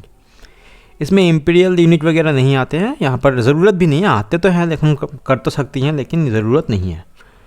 इसके बाद में क्या है? Second law of motion. ये second law of motion momentum से रिलेटेड है। क्या क्या स्टेट करता है ये देखिए, the rate of change of momentum. Rate मतलब टाइम के साथ साथ जो मोमेंटम चेंज हो रहा है, ऑब्जेक्ट का जो मोमेंटम जो है वो चेंज हो रहा है किसके साथ? टाइम के साथ। ये रेट मतलब रेट विथ टाइम, टाइम के साथ रेट विथ टाइम। तो रेट मतलब हम जनरली टाइम के साथ ही चेंज ऑफ मोमेंटम देखते हैं। ये जो चेंज ऑफ मोमेंटम जो है ऑब्जेक्ट का और टाइम के साथ जो रेट है वो डायरेक्टली प्रोपोर्शनल है किसके? फोर्स के। मतलब प्रोपोर्शनल मतलब एक अगर इंक्रीज़ करे तो वो भी दूसरा भी इंक्रीज़ करता है। डायरेक्टली प्रोपोर्शनल का एग्जांपल हम इजी एग्जांपल देते हैं। मान लीजिए एक पेन का प्राइस है 10 रुपये, अगर हम 10 पेन खरीदें तो प्राइस भी बढ़ जाएगा। कितना होगा? 10 × 10 100 रुपीज़। ठीक है, इसको हम कहेंगे अगर एक क्वांटिटी बढ़ता है तो दूसरा भी अगर बढ़ जाए तो उसको हम कहते हैं, और सेम रेशियो में बढ़ जाए। देखिए यहाँ पर 1 से 10 कितना टाइम्स हुआ? 10 टाइम्स, 10 टाइम्स। और 10 से 10 100 कितना हुआ? वो भी 10 टाइम्स। अगर सेम रेशियो में बढ़े तो उसको हम कहेंगे डायरेक्टली प्रोपोर्शनल। अगर सेम रेशियो में बढ़े तो उसको हम कहेंगे डायरेक्टली प्रोपोर्शनल किसके? फोर्स के। यानी ये जो फोर्स जो है एफ वेक्टर वो किसके प्रोपोर्शनल मतलब किसके साथ बढ़ता है? वो होता है रेट ऑफ चेंज, मतलब पी होता है rate of change of momentum. Sorry, P मतलब मोमेंटम, डेल्टा मतलब चेंज। डेल्टा जो है वो चेंज को डिनोट करता है, डेल्टा। और किसके साथ चेंज हो रहा है? टाइम के साथ। तो डेल्टा जो है वो टाइम, डेल्टा T टाइम को डिनोट करता है, टाइम के चेंज को या फिर टाइम इंटरवल को, और डेल्टा P मोमेंटम चेंज को डिनोट करता है। अब ये examples of linear momentum in everyday life क्या है देखिए। Truck requires larger force than bicycle to stop. मान लीजिए सेम डिस्टेंस में अगर यहाँ पर मान लीजिए एक लाइन है, इस लाइन के इस तरफ एक ट्रक है और एक बाईसाइकिल है, साइकिल, तो कौन सा भारी है? ज़रूर ट्रक ही भारी होगा। तो यहाँ से लेकर अगर ट्रक को और साइकिल को एक ही डिस्टेंस में अगर हमको रुकवाना है यहाँ पर या फिर एक ही टाइम में, तो किस में ज़्यादा फोर्स लगेगा? जिसका मोमेंटम ज़्यादा है। मान लीजिए दोनों का स्पीड सेम है लेकिन ट्रक का मास ज़्यादा होने की वजह से इसका मोमेंटम बहुत ज़्यादा है। तो एक ही डिस्टेंस में अगर साइकिल को और ट्रक को दोनों को रोकना पड़े तो किस में ज़्यादा फोर्स अप्लाई करना पड़ेगा? ट्रक में ज़्यादा फोर्स अप्लाई करना पड़ेगा। तो truck requires larger force than bicycle to stop. अच्छा देखिए दूसरा, bullet fired from a gun proves fatal than a stone. एक बुलेट का मास कितना हो सकता है? 10 से 20 ग्राम हो सकता है, बहुत ही कम होता है 10 से 20 ग्राम। लेकिन इसका बुलेट का स्पीड कितना होता है? मान लीजिए इसका स्पीड बहुत ज़्यादा होता है, 100 से 150 मीटर पर सेकेंड, 100 से लेकर 150 मीटर पर सेकेंड, बहुत ज़्यादा स्पीड है। तो ये फोर्स, इतना फोर्स से, मतलब इतना मोमेंटम से अगर बुलेट किसी पर्सन को हिट कर दे तो वो पर्सन के अंदर घुस जाता है, उसके बॉडी में घुस जाता है बुलेट। लेकिन ये 10 से 20 ग्राम या फिर चाहे मान लीजिए आप 100 ग्राम का एक स्टोन है, स्टोन को हम अगर थ्रो करें हाथ से तो कितना स्पीड से जा सकता है, ज़्यादा से ज़्यादा 10 मीटर पर सेकेंड स्पीड से जा सकता है। तो इसका मोमेंटम बहुत कम होगा एज़ कम्पेयर टू ये वाला, ठीक है, ये बुलेट वाला। तो बुलेट इसलिए क्या होता है, बुलेट किसी पर्सन के बॉडी में ज़्यादा पेनिट्रेट करता है, लेकिन स्टोन ज़्यादा दूर तक ज़्यादा पेनिट्रेट या फिर ज़्यादा हार्मफुल नहीं होता है। बुलेट लगने की वजह से मौत हो सकती है, कोई मर भी सकता है, लेकिन स्टोन में हर वक्त मौत नहीं होती। 3 नंबर क्या है, athlete catches A ball by drawing his hands backward. कोई अगर मान लीजिए एक बॉल को कैच कर रहा है तो क्या है, अगर बॉल अगर बहुत ज़ोर से आ रहा है उसके हाथ में तो वो हाथ को थोड़ा पीछे ले लेता है। क्यों? क्योंकि मान लीजिए बॉल का स्पीड पहले था 10 मीटर पर सेकेंड और केजी उसका मास कितना था, मास की वजह से उसका कुछ मोमेंटम था। जब वो बॉल को पकड़ के स्टॉप कर देगा तो उसका स्पीड कितना होगा, 0, तो मोमेंटम भी 0 हो जाएगा। अब ये मोमेंटम चेंज तो दोनों में हो सकता है, लेकिन अगर मान लीजिए हाथ को हम जिस जगह पर हैं उसी जगह पर फर्मली, मतलब ज़ोर से रख दें हाथ को, तो हाथ में ज़्यादा हिट करता है बॉल, क्योंकि टाइम अगर हाथ को हम एक जगह फिक्स कर दें और बॉल आकर हाथ में धक्का दे दे, टकरा जाए बॉल या फिर हिट करे, तो क्या होगा, बॉल हाथ जहाँ पर है वहीं पर फर्मली या फिर ज़ोर से रखने से वो जो बॉल का जो स्पीड 0 होता है वो बहुत कम टाइम में 0 हो जाता है। लेकिन अगर हाथ को हम पीछे कर दें तो क्या होगा, हाथ को अगर हम पीछे कर दें तो वो जो बॉल होता है उसका जो स्पीड 0 होता है वो जल्दी नहीं होता, थोड़ा टाइम लेता है। अगर यहाँ पर टाइम देखिए, जितना ज़्यादा टाइम होगा, हाँ, यहाँ पर जितना ज़्यादा टाइम होगा उतना फोर्स कम होगा। तो हाथ पीछे लेने से क्या होता है, टाइम ज़्यादा लगता है और फोर्स कम हो जाता है। Cushions are provided in the package of brittle materials. ये भी पहले से ही पिछले वाले से रिलेटेड है। कैसे? ये जो फ़ोन या फिर कुछ इलेक्ट्रॉनिक्स का जो सामान आता है ना, उसमें फ्रिज या फिर टीवी, वॉशिंग मशीन जो आता है वो उसमें थर्मोकोल का कुशन प्रोवाइड किया जाता है, ताकि अगर वो ऊपर से गिर जाए तो उसमें थर्मोकोल की वजह से क्या हो, कुछ सपोर्ट मिल जाए उसको। कुशन जो थर्मोकोल का जो कुशन प्रोवाइड करते हैं उसमें वो ज़्यादा शॉक अब्जॉर्ब कर लेता है, मतलब टाइम ज़्यादा लगता है, इसलिए फोर्स कम अप्लाई होता है। 5 में क्या है, jumper fold his knees after jumping to reduce shock. कोई अगर पर्सन ज़्यादा ऊंचाई से अगर नीचे गिर जाए, मतलब या जंप कर दे, तो क्या होता है, वो जंप करने के बाद अपने जो घुटने हैं उसको फोल्ड कर लेता है। फोल्ड करने की वजह से क्या होता है, उसका जो स्पीड 0 होता है वो सडनली 0 नहीं होता, धीरे धीरे 0 होता है। तो क्या होता है, यहाँ पर टाइम ज़्यादा लगता है और टाइम ज़्यादा लगने की वजह से फोर्स कम अप्लाई होता है उस पर्सन के ऊपर, इसलिए वो उसको ज़्यादा शॉक नहीं लगता। ठीक है, तो ये कुछ एग्जांपल्स हो गए 5 लीनियर मोमेंटम और सेकेंड लॉ ऑफ मोशन से रिलेटेड। अब देखिए, सेकेंड लॉ ऑफ मोशन का एक और फार्मूला होता है, वो होता है F equals to M into A. ठीक है, force equals to mass into acceleration. ये भी आपको याद रखना पड़ेगा, ये डायरेक्टली यहाँ से आता है, फोर्स इक्वल्स मास इंटू एक्सलरेशन। ठीक है, ये भी डायरेक्टली यहीं से आता है सेकेंड लॉ से, तो ये भी सेकेंड लॉ का एक फॉर्म ही है। ये F इक्वल टू ए में भी एक सेकेंड लॉ का ही फॉर्म है। अब देखिए, ये जो टॉपिक आ गया है नया, ये है क्या, न्यूटन्स का third law and conservation of momentum, linear momentum. ठीक है, न्यूटन्स थर्ड लॉ के साथ जो रिलेटेड है वो लीनियर मोमेंटम है। तो ये न्यूटन का थर्ड लॉ और कंजर्वेशन ऑफ लीनियर मोमेंटम एक ही कॉइन के 2 साइड्स हैं, मतलब जो न्यूटन का थर्ड लॉ है वही कंजर्वेशन ऑफ लीनियर मोमेंटम को दिखाता है। तो द टोटल क्या इसमें है, द टोटल लीनियर मोमेंटम है क्लोज्ड सिस्टम रिमेन्स कांस्टेंट। अब क्लोज्ड सिस्टम का मतलब यहाँ पर क्लोज्ड इन सच ऐसा तो क्लोज सिस्टम होता फिजिक्स में कोई काम का है नहीं, तो फिर भी देख लेते हैं। मतलब यहाँ पर क्लोज सिस्टम से जो दिखाना चाहते हैं ये वो है कि कोई एक्सटर्नल फोर्स नहीं है, फोर्स एक्सटर्नल 0 है। तो टोटल लीनियर मोमेंटम, मान लीजिए एक सिस्टम में 2 ऑब्जेक्ट है, ये एक ऑब्जेक्ट जिसका मास है m1 और जिसका वेलोसिटी है v1 वेक्टर, और दूसरा एक ऑब्जेक्ट है जिसका मास है m2 और उसका वेलोसिटी है v2 वेक्टर। तो ये दोनों ऑब्जेक्ट आपस में अगर टकरा जाए तो टकराने से पहले टोटल मोमेंटम कितना होगा, टोटल मोमेंटम होगा m1 v1 प्लस m2v2, ठीक है। अब टकराने के बाद क्या होता है, मान लीजिए m1 का जो स्पीड हो गया वो v1 डैश हो गया, और m2 का जो स्पीड है, वेलोसिटी वो v2 डैश हो गया।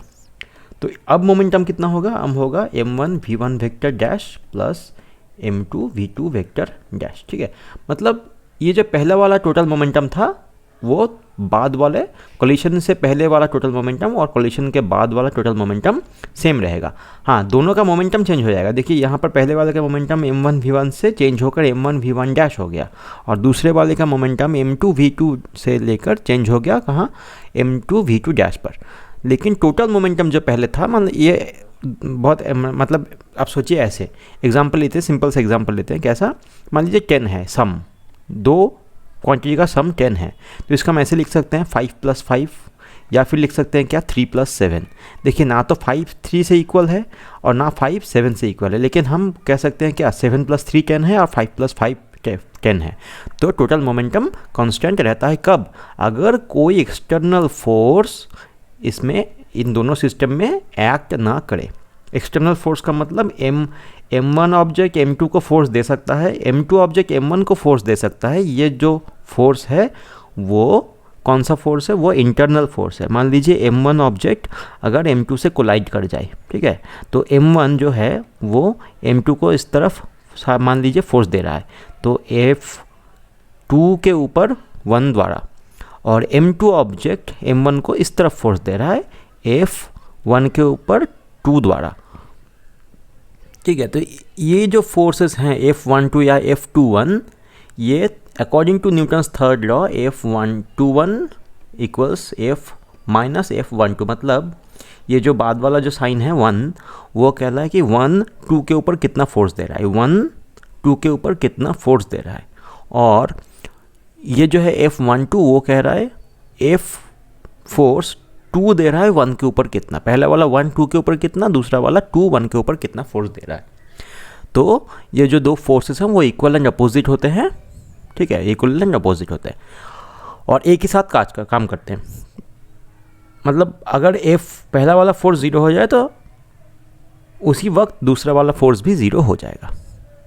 तो इस लॉ का एप्लीकेशन क्या है, application of conservation of linear momentum. देखिए पहला वाला है gun recoils when bullet is fired. मान लीजिए यहाँ पर एक गन है जो किसी ने पकड़ा हुआ है, फायर जो कर रहा है उसने फायर ये पकड़ा हुआ है। अगर यहाँ से इसके अंदर एक बुलेट था, मान लीजिए डॉट जो है वो बुलेट है। अभी देखिए गन को अगर फर्मली कोई अच्छे से होल्ड करके रखे तो गन का स्पीड कितना होगा, 0 होगा, और बुलेट जो गन के अंदर है वो उसका भी स्पीड कितना होगा, 0 होगा। अब फायर करने के बाद जब बुलेट सामने की तरफ निकलेगा बहुत हाई स्पीड से, तब सामने बुलेट में एक मोमेंटम अप्लाई होगा। मान लीजिए m और v स्मॉल v जो बुलेट का स्पीड है और m जो है स्मॉल m वो बुलेट का मास है। तो सामने की तरफ एक मोमेंटम आ गया, तो मोमेंटम को पहले जैसा 0 करना है, क्योंकि फायर करने से पहले जिसने गन को होल्ड किया था वो उसने या फिर गन ऐसे ही रखा था रेस्ट में, तो गन और बुलेट का कोई स्पीड नहीं था, यानी मोमेंटम इनिशियली टोटल मोमेंटम 0 था। अब अगर बुलेट निकल जाए सामने की तरफ तो सामने की तरफ एक टोटल मोमेंटम आ रहा है।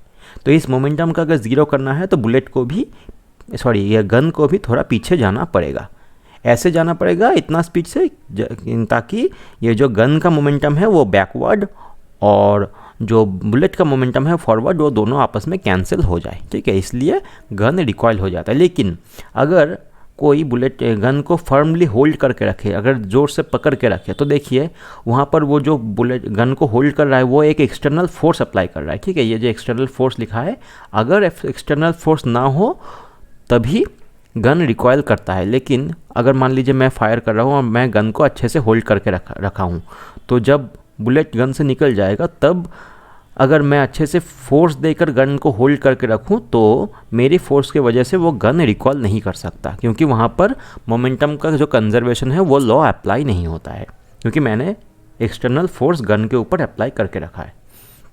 दूसरा वाला क्या है, रॉकेट प्रोपल्शन। ये देखिए मान लीजिए एक रॉकेट है,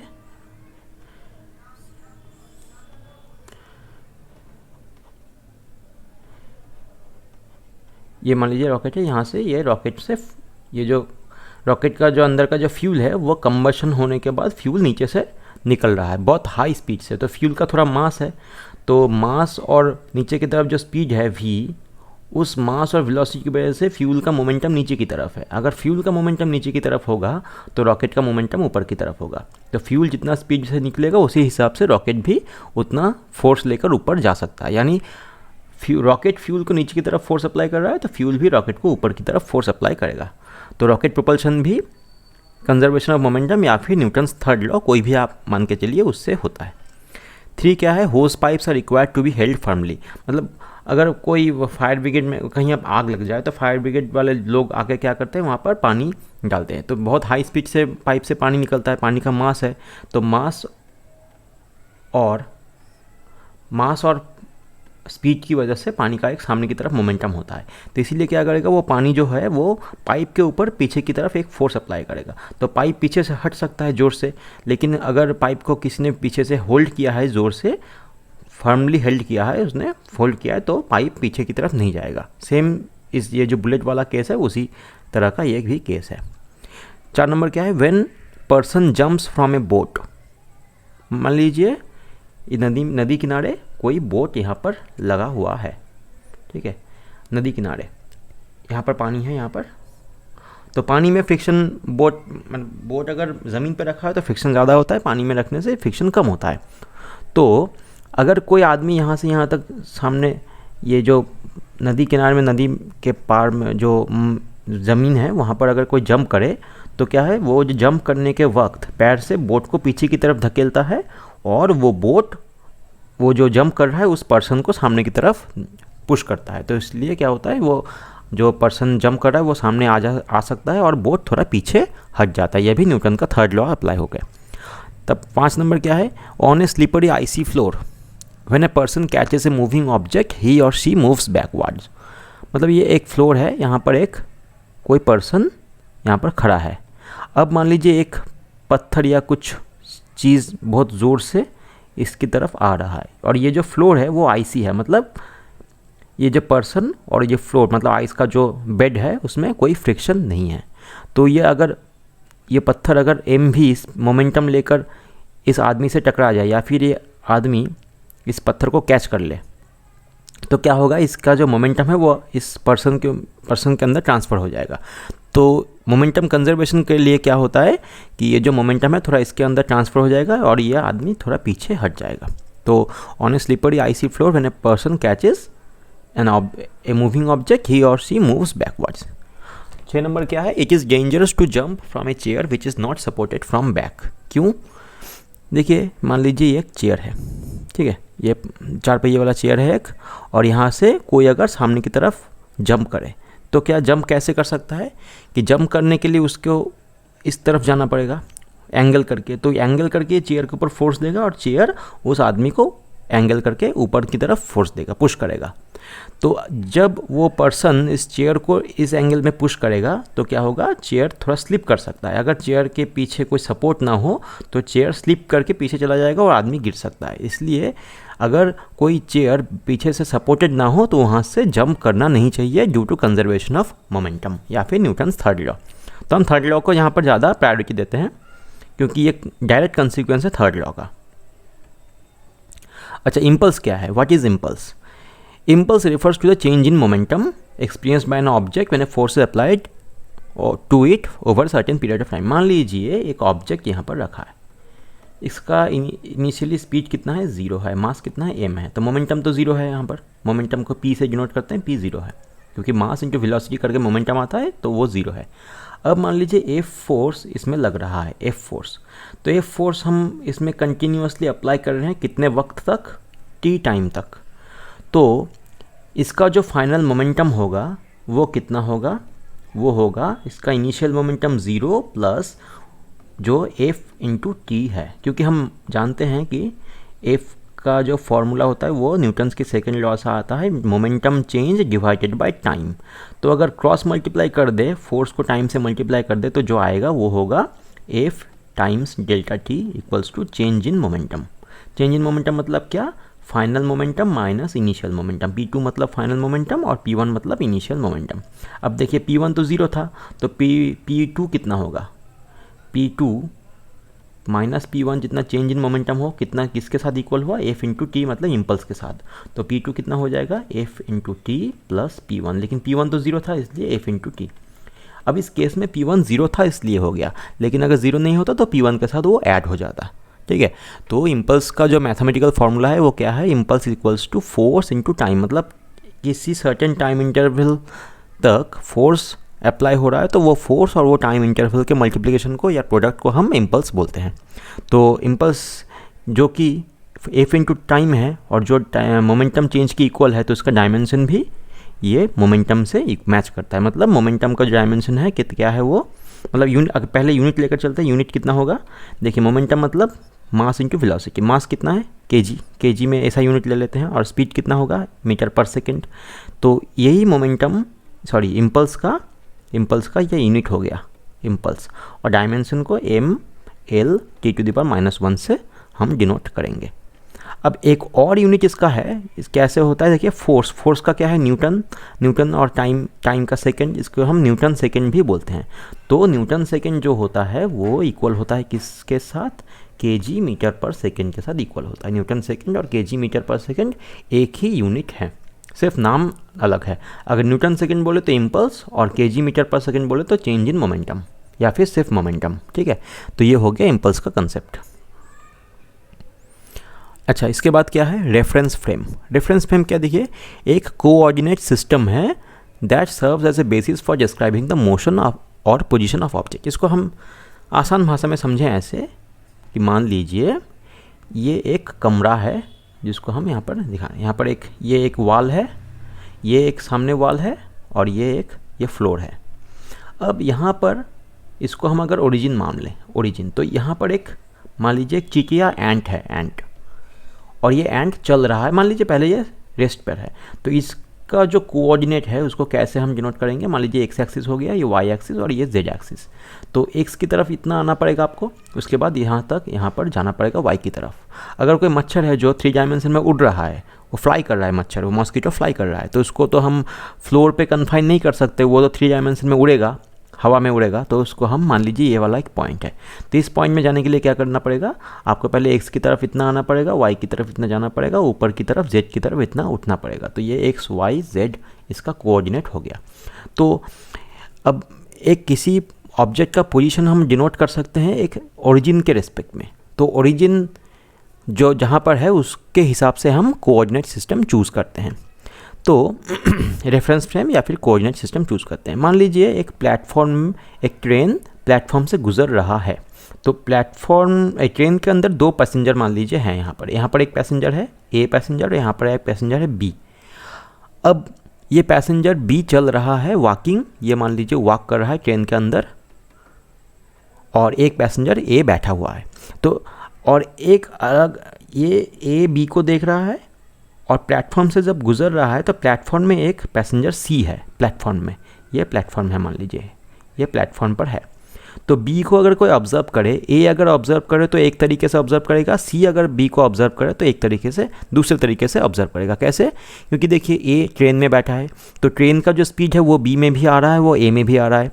हाँ, अब अगर बी चलना शुरू कर दे तो डायरेक्शन के हिसाब से बी का स्पीड, अब देखिए ए भी चल रहा है बी भी चल रहा है ट्रेन के अंदर, तो जब बी चलेगा तो वॉकिंग का जो स्पीड है मान लीजिए बी का वी स्पीड है ट्रेन के अंदर, तो ए तो बी को वी स्पीड में देखेगा।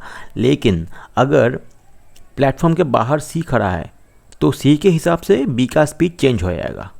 ठीक है, क्यों चेंज होगा, क्योंकि वो सी के लिए ट्रेन भी चल रहा है और ट्रेन के अंदर जो बी बैठा है वो भी चल रहा है। तो उसका अगर हम इसका जो देखेंगे इसको, मतलब सी के हिसाब से अगर बी का अगर पोजीशन या फिर वेलोसिटी अगर कैलकुलेट करें तो वो ए के हिसाब से जो आएगा वो अलग आएगा। ठीक है, तो ये है 2 केसेस हमने एग्जांपल लिए रेफरेंस फ्रेम के। अब यही लिखा है कि it provides set of axes, मतलब X axis Y axis Z axis हो सकता है या फिर पोलर एक्सिस हो सकता है, उसको हम बाद में डिस्कस करेंगे या फिर नहीं करेंगे तो भी चलेगा। तो against which measurements and observation can be made. तो मेजरमेंट और ऑब्जर्वेशन कौन देख रहा है? अगर ए ट्रेन के अंदर देख रहा है तो एक आंसर आ सकता है, अगर सी ट्रेन के बाहर प्लेटफॉर्म में खड़ा है वो बी को देख रहा है तो अलग आंसर आ सकता है। ठीक है, जैसे यहाँ पर reference frame of car versus reference frame of ground. मान लीजिए कार या फिर ट्रेन, कोई भी एग्जांपल लीजिए, ट्रेन बोलिए या चाहे कार बोलिए, एक ही मतलब निकलता है दोनों का। और रेफरेंस फ्रेम ऑफ ग्राउंड, तो सी कहाँ पर है? रेफरेंस फ्रेम ऑफ ग्राउंड में है, क्योंकि सी प्लेटफॉर्म में खड़ा है। और जो ए ऑब्जर्व कर रहा है बी को, वो कहाँ पर है? वो रेफरेंस फ्रेम ऑफ कार या फिर reference frame of moving object में वो खड़ा है, या फिर वहाँ से ऑब्जर्व कर रहा है। तो ये रेफरेंस फ्रेम चेंज हो सकता है। अब देखिए, रेफरेंस फ्रेम दो टाइप के होते हैं, एक इनर्शियल होता है और एक नॉन इनर्शियल होता है। देखिए, इनर्शियल रेफरेंस फ्रेम किसको बोलते हैं? देखिए, motion of observer moves at constant velocity और इज एट रेस्ट। ये जो ट्रेन है, ये ट्रेन का स्पीड अगर कांस्टेंट है और एक सिंगल डायरेक्शन में जा रहा है, मान लीजिए नॉर्थ की तरफ जा रहा है, हमेशा नॉर्थ की तरफ ही जा रहा है और स्पीड कांस्टेंट है, डायरेक्शन भी कांस्टेंट है। हाँ, कांस्टेंट वेलोसिटी का मतलब क्या है? Direction and speed. अगर दोनों कांस्टेंट हैं तो इसको जो ट्रेन का जो रेफरेंस फ्रेम है, मतलब ए जिस रेफरेंस फ्रेम में बैठा है उसको हम बोलेंगे इनर्शियल फ्रेम, इनर्शियल। और नॉन इनर्शियल फ्रेम किसको बोलेंगे? अगर वही ट्रेन किसी एक्सेलरेशन से मूव कर रहा है या फिर घूम रहा है किसी डायरेक्शन में, किसी पार्टिकुलर डायरेक्शन, मतलब किसी पार्टिकुलर मतलब मान लीजिए वो ट्रेन टर्न हो रहा है, यहाँ पर रेल के ऊपर वो टर्न हो रहा है, तो या फिर एक्सेलरेशन से उसका स्पीड बढ़ रहा है, मान लीजिए सामने की तरफ एक्सेलरेशन ए है। ठीक है, तो अगर कोई लिफ्ट में खड़ा है, लिफ्ट के अंदर है कोई पर्सन लिफ्ट के अंदर है और लिफ्ट का केबल टूट गया, तो लिफ्ट नीचे की तरफ आएगा एक्सेलरेशन जी से, तो वो भी एक केस है नॉन इनर्शियल। मतलब कोई भी रेफरेंस फ्रेम अगर एक्सेलरेटेड मोशन में है, एक्सेलरेशन में है या फिर रोटेशन में है, कि रोटेशन भी एक तरह का एक्सेलरेशन ही होता है, rotation is also an acceleration, तो रोटेशन भी एक टाइप का एक्सेलरेशन ही है। तो इस केसेस में जो फ्रेम का नाम दिया जाता है उसको हम नॉन इनर्शियल फ्रेम बोलते हैं, इनर्शियल और नॉन इनर्शियल। देखिए, न्यूटन्स फर्स्ट लॉ होल्ड होता है इनर्शियल फ्रेम में, नॉन इनर्शियल में नहीं भी हो सकता है। सेकेंड लॉ क्या है? सेकेंड लॉ को जो हम F = m × a नाम देते हैं, वो इनर्शियल फ्रेम में ज़रूर होल्ड होगा। तो इनर्शियल फ्रेम का डेफिनेशन से आप इसको समझ सकते हैं कि Newton second law F = a hold होता है। मतलब न्यूटन सेकेंड लॉ को हम अप्लाई कर सकते हैं, कोई ट्रेन या फिर कोई ऑब्जेक्ट मूव कर रहा है और उस मूविंग ऑब्जेक्ट के अंदर कोई ऑब्जर्वर है, और अगर ऑब्जर्वर का स्पीड कांस्टेंट है किसी पार्टिकुलर डायरेक्शन में, तो वहाँ पर हम F = m × a फार्मूला को डायरेक्ट अप्लाई कर सकते हैं ऑब्जर्वेशन के टाइम। लेकिन नॉन इनर्शियल फ्रेम में न्यूटन का सेकेंड लॉ जो है वो डायरेक्टली अप्लाई नहीं होता है, उसके लिए एडिशनल टर्म्स की रिक्वायरमेंट होती है। फिक्टिशियस फोर्स का कुछ है यहाँ पर, देखिए जो एडिशनल टर्म है ना, ये रिक्वायर एडिशनल टर्म्स, यही जो है वही फिक्टिशियस फोर्स को लेकर आता है। हाँ, तो फिक्टिशियस फोर्स मतलब कुछ फोर्स है जो जिसका कोई कारण हम नहीं देख रहे हैं। मतलब फोर्स चार टाइप का होता है, हमने थोड़ी देर पहले डिस्कस किया। चार टाइप का क्या क्या? Gravitational force, weak nuclear force, strong nuclear force और इलेक्ट्रोमैग्नेटिक फोर्स। तो अगर इस चार टाइप के फोर्स के अलावा कोई भी फोर्स अगर यहाँ पर अप्लाई होता है, या फिर हमको लग रहा है कि कोई फोर्स अप्लाई हो रहा है लेकिन वो फोर्स चार टाइप के फोर्स में से कोई भी फोर्स नहीं है, तो उसको हम फिक्टिशियस फोर्स नाम देते हैं, क्योंकि वो फोर्स रियलिटी में एग्जिस्ट नहीं करता। लगता है कि हमें कोई फोर्स दे रहा है, जैसे कि मान लीजिए एक बस के अंदर हम कुछ पैसेंजर्स खड़े हैं। अगर बस रेस्ट पे है तो पैसेंजर भी रेस्ट पे होगा, लेकिन बस अगर सडनली स्टार्ट होकर जल्दी से आगे निकल जाए तो क्या होगा? पैसेंजर पीछे की तरफ गिर सकता है। तो पैसेंजर के पीछे की तरफ गिरने का वजह क्या है? पैसेंजर को कोई फोर्स अप्लाई कर रहा है, लेकिन रियलिटी में कोई फोर्स तो अप्लाई हो नहीं रहा। तो ये जो बस है वो एक्सेलरेशन की वजह से सामने आगे चला गया, तो इसीलिए एक फिक्टिशियस फोर्स माइनस की तरफ, मतलब बस के जो एक्सेलरेशन है उसकी उल्टा तरफ उस पैसेंजर पर अप्लाई होता है। जो वो फोर्स कोई ऑब्जेक्ट नहीं दे रहा, उस पैसेंजर के ऊपर वो फोर्स कोई ऑब्जेक्ट नहीं दे रहा, लेकिन वो फोर्स अप्लाई हो रहा है, यानी पैसेंजर्स को लग रहा है कि फोर्स अप्लाई हो रहा है। तो इसको हम बोलते हैं फिक्टिशियस फोर्स, जो रियलिटी में एग्जिस्ट नहीं करता, सिर्फ नॉन इनर्शियल फ्रेम में जो मूव कर रहा है ऑब्जर्वर, उसको लग रहा है कि फोर्स लग रहा है। ठीक है। तो फ्रिक्टिशियस फोर्स एब्सेंट होता है, इनर्शियल फ्रेम में कोई फ्रिक्टिशियस फोर्स होता नहीं है। लेकिन अगर कोई फ्रेम अगर एक्सीलरेशन से मूव कर रहा है या फिर रोटेशन हो तो उसको लगेगा कि हाँ कोई फ्रिक्टिशियस फोर्स प्रेजेंट है, जैसे कि सेंट्रीफ्यूगल फोर्स। मतलब बस अगर टर्न करे तो मान लीजिए बस अगर राइट की तरफ टर्न करे तो हम लेफ़्ट की तरफ मुड़ जाते हैं या फिर लेफ़्ट की तरफ लीन हो जाते हैं।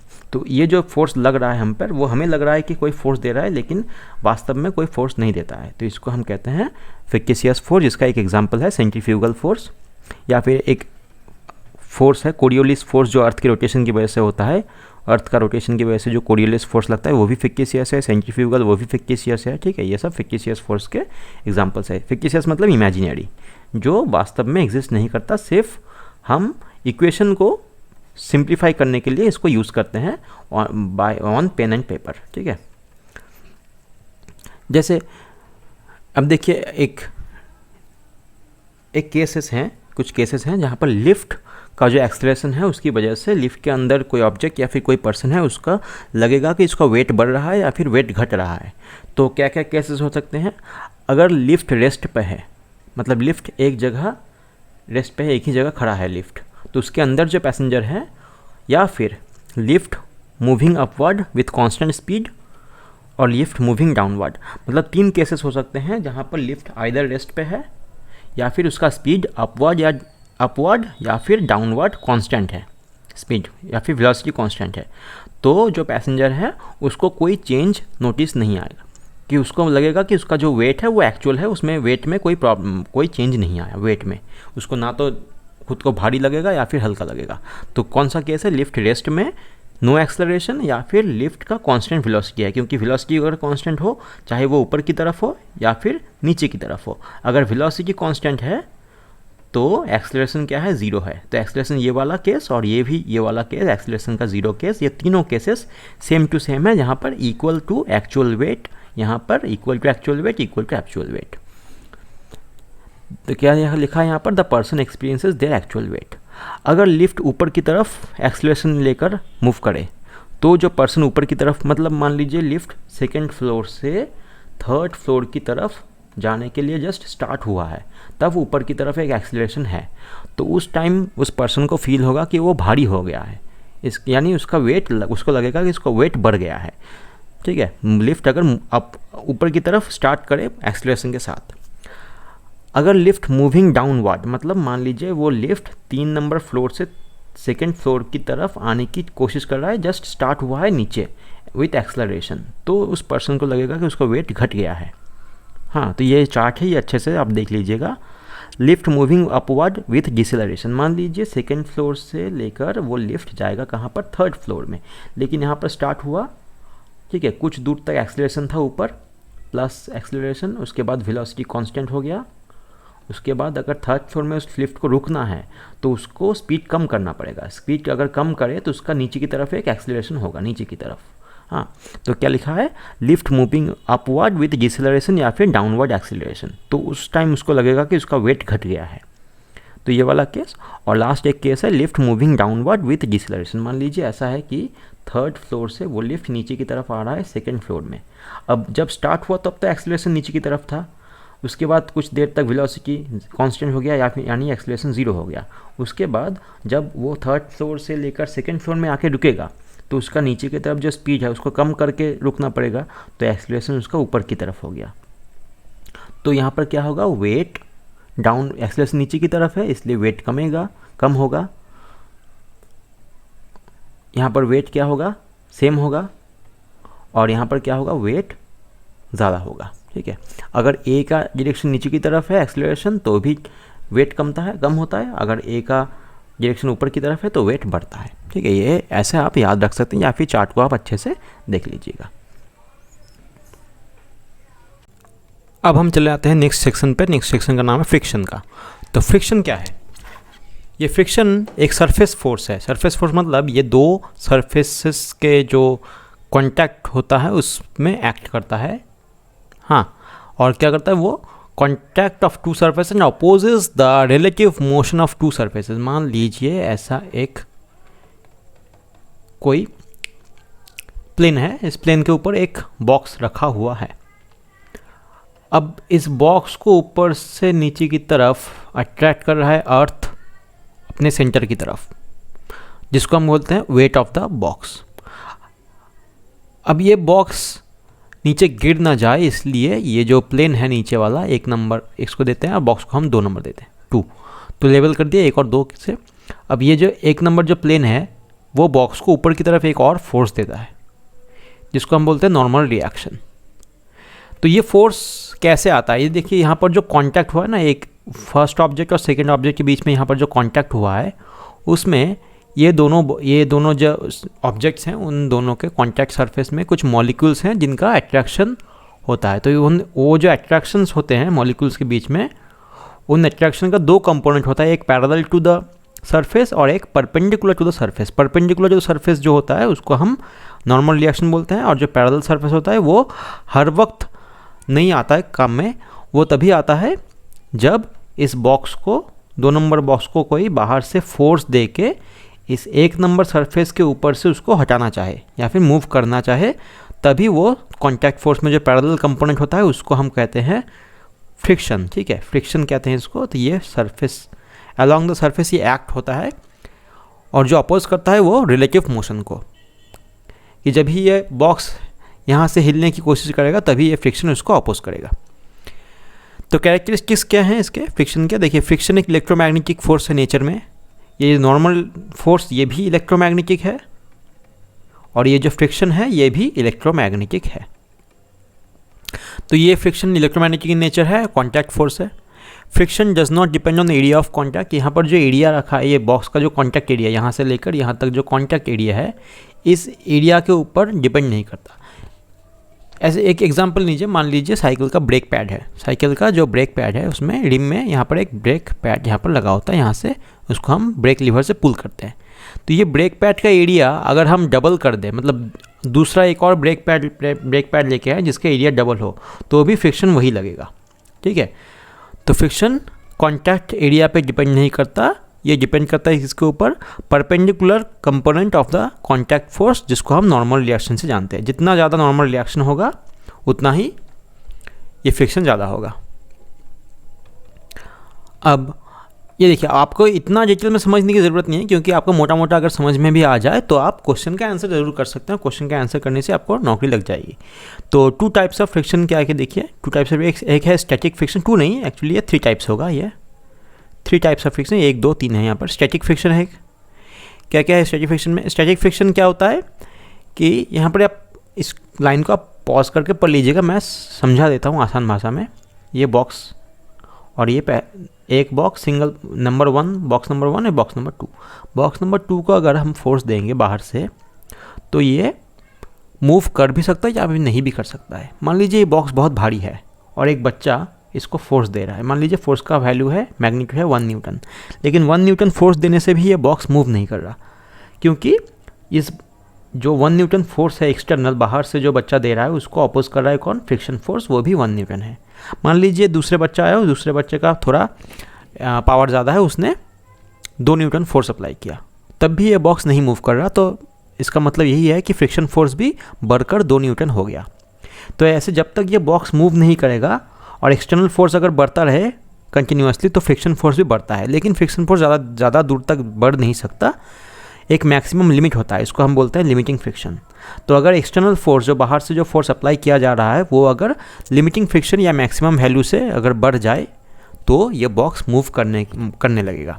तो इसको हम जो मैक्सिमम फोर्स है उसको, मैक्सिमम जो फ्रिक्शन अप्लाई हो सकता है स्टैटिक फ्रिक्शन, उसको हम कहते हैं लिमिटिंग फ्रिक्शन। 2 क्या है, काइनेटिक फ्रिक्शन। काइनेटिक मतलब जब भी ये बॉक्स मान लीजिए मूव करना स्टार्ट कर दिया तो मूव करते वक्त ये पहला वाला बॉक्स और दूसरे वाले बॉक्स के कॉन्टैक्ट सरफेस में जो फोर्स आता है, फ्रिक्शन फोर्स आता है, उसको हम बोलते हैं काइनेटिक फ्रिक्शन। ये देखिए लिखा है one surface moves over other surface, kinetic friction comes into play. अब कुछ डिफरेंसेस हैं काइनेटिक और स्टैटिक फ्रिक्शन में। स्टैटिक फ्रिक्शन का अगर ग्राफ ड्रॉ करें हम तो कैसा होगा, मान लीजिए ये बच्चे का अप्लाई किया हुआ फोर्स है, एक्सटर्नल फोर्स, और ये फ्रिक्शन फोर्स है। एक्स एक्सिस में एक्सटर्नल फोर्स है और वाई एक्सिस में फ्रिक्शन फोर्स है। तो बच्चा अगर 1 न्यूटन फोर्स अप्लाई करे और बॉक्स मूव ना करे तो फ्रिक्शन फोर्स और ये 1 न्यूटन हो गया। मान लीजिए दूसरा बच्चा 2 न्यूटन फोर्स अप्लाई कर रहा है, तब भी बॉक्स मूव नहीं कर रहा, तो फ्रिक्शन फोर्स भी 2 न्यूटन है। ऐसे ही करके 2, 3, 4, 5 करके ये फ्रिक्शन फोर्स भी इंक्रीज करता जाएगा और ग्राफ होगा ऐसे एक स्ट्रेट लाइन में, और जो ये एंगल होगा वो 45 डिग्री का एंगल बनेगा। अब एक मैक्सिमम वैल्यू फ्रिक्शन के मैक्सिमम वैल्यू पे क्या होगा, वो बॉक्स मूव करने लगेगा। जब भी वो बॉक्स मूव करने लगेगा, तब वो बॉक्स को मूव कराने के लिए कम फोर्स की ज़रूरत पड़ेगी, क्योंकि वो फ्रिक्शन फोर्स अब कम हो गया है। तो काइनेटिक फ्रिक्शन क्या होता है, देखिए kinetic friction does not depend on the applied force. Kinetic friction constant हो जाता है, ऐसे थोड़ा कम होकर वो ऑलमोस्ट कांस्टेंट हो जाता है, और वो एक्सटर्नल फोर्स के ऊपर डिपेंड नहीं करता, और कितना स्पीड से वो मूव कर रहा है दूसरा बॉक्स पहले बॉक्स के ऊपर कितना स्पीड से मूव कर रहा है उसके ऊपर भी डिपेंड नहीं करता। देखिए लिखा है, it also does not depend on relative speed. Also kinetic friction is slightly less than limiting friction, मतलब मैक्सिमम वैल्यू जो है ये इस वैल्यू से थोड़ा कम होता है, क्योंकि because once an object starts moving, एक बार अब अगर ऑब्जेक्ट चलना शुरू कर दे तो उस ऑब्जेक्ट के मोशन को कंटिन्यू करने के लिए उतना ज़्यादा फोर्स की ज़रूरत नहीं होती, तो थोड़ा कम फोर्स देने से भी वो ऑब्जेक्ट मूव करता है। देखिए, less force is required to keep the motion, एक बार अगर मोशन स्टार्ट हो जाए, इसलिए फ्रिक्शन फोर्स काइनेटिक फ्रिक्शन का वैल्यू स्टैटिक फ्रिक्शन के मैक्सिमम वैल्यू से थोड़ा कम होता है।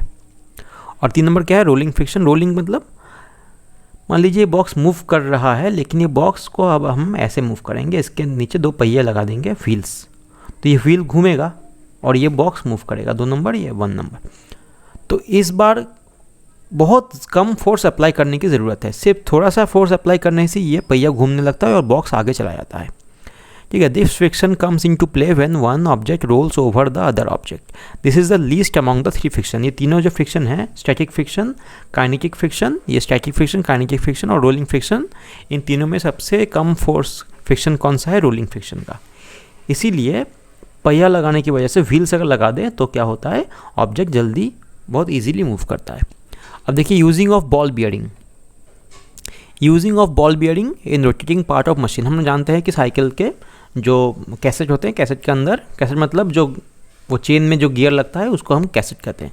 तो कैसेट के अंदर बॉल बियरिंग होते हैं, और एक्सेल में भी बॉल बियरिंग होता है, जो हैंडल को हम घुमाते हैं साइकिल के हैंडल को, वो उसमें भी बॉल बियरिंग होता है। और ऐसे ही मूविंग पार्ट्स में जो रोटेट करता है पार्ट्स, उसमें बॉल बियरिंग्स होते हैं। तो बॉल बियरिंग्स क्या करता है, वो ball bearings it converts static friction को रोलिंग फ्रिक्शन में कन्वर्ट कर देता है। ठीक है, तो अगर बॉल बेयरिंग नहीं होगा तो इतना आसानी से घूम नहीं सकता, इसलिए बॉलिंग बेयरिंग का काम ही है फ्रिक्शन को रोलिंग फ्रिक्शन में कन्वर्ट कर देना, और जो कि रोलिंग फ्रिक्शन सबसे कम है, इसलिए एनर्जी लॉस भी बहुत कम होता है, और वेयर एंड टियर मतलब वो डैमेज जो होता है पार्ट्स में वो भी बहुत कम होता है। तो यहाँ पर एक चीज़ मैं लिख देता हूँ कि देखिए, लिमिट कोएफिशिएंट ऑफ फ्रिक्शन नाम का एक क्वांटिटी होता है, कोएफिशिएंट ऑफ फ्रिक्शन।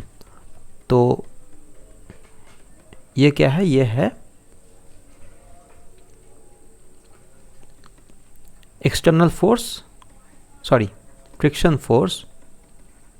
इसको हम अगर नॉर्मल रिएक्शन से डिवाइड कर दें तो ये वाला टर्म आता है, नॉर्मल रिएक्शन। तो इससे ज़्यादा जानने की ज़रूरत नहीं है, आपसे इसको हम इसको ऐसे म्यू नाम का एक लेटर है ग्रीक में, स्मॉल म्यू बोलते हैं, म्यू, एमयू, तो इससे डिनोट करते हैं। अब स्टैटिक के लिए हम यूज़ करते हैं म्यू एस, जो सबसे बड़ा होता है। उसके बाद काइनेटिक के लिए म्यू के, जो थोड़ा कम होता है। सबसे कम होता है क्या, म्यू रोलिंग वाला। जैसे ये ऑर्डर है, उसी ऑर्डर में ये कोएफिशिएंट का भी ऑर्डर होता है। अब नेक्स्ट चीज़ क्या है, सेंट्रीपिटल फोर्स।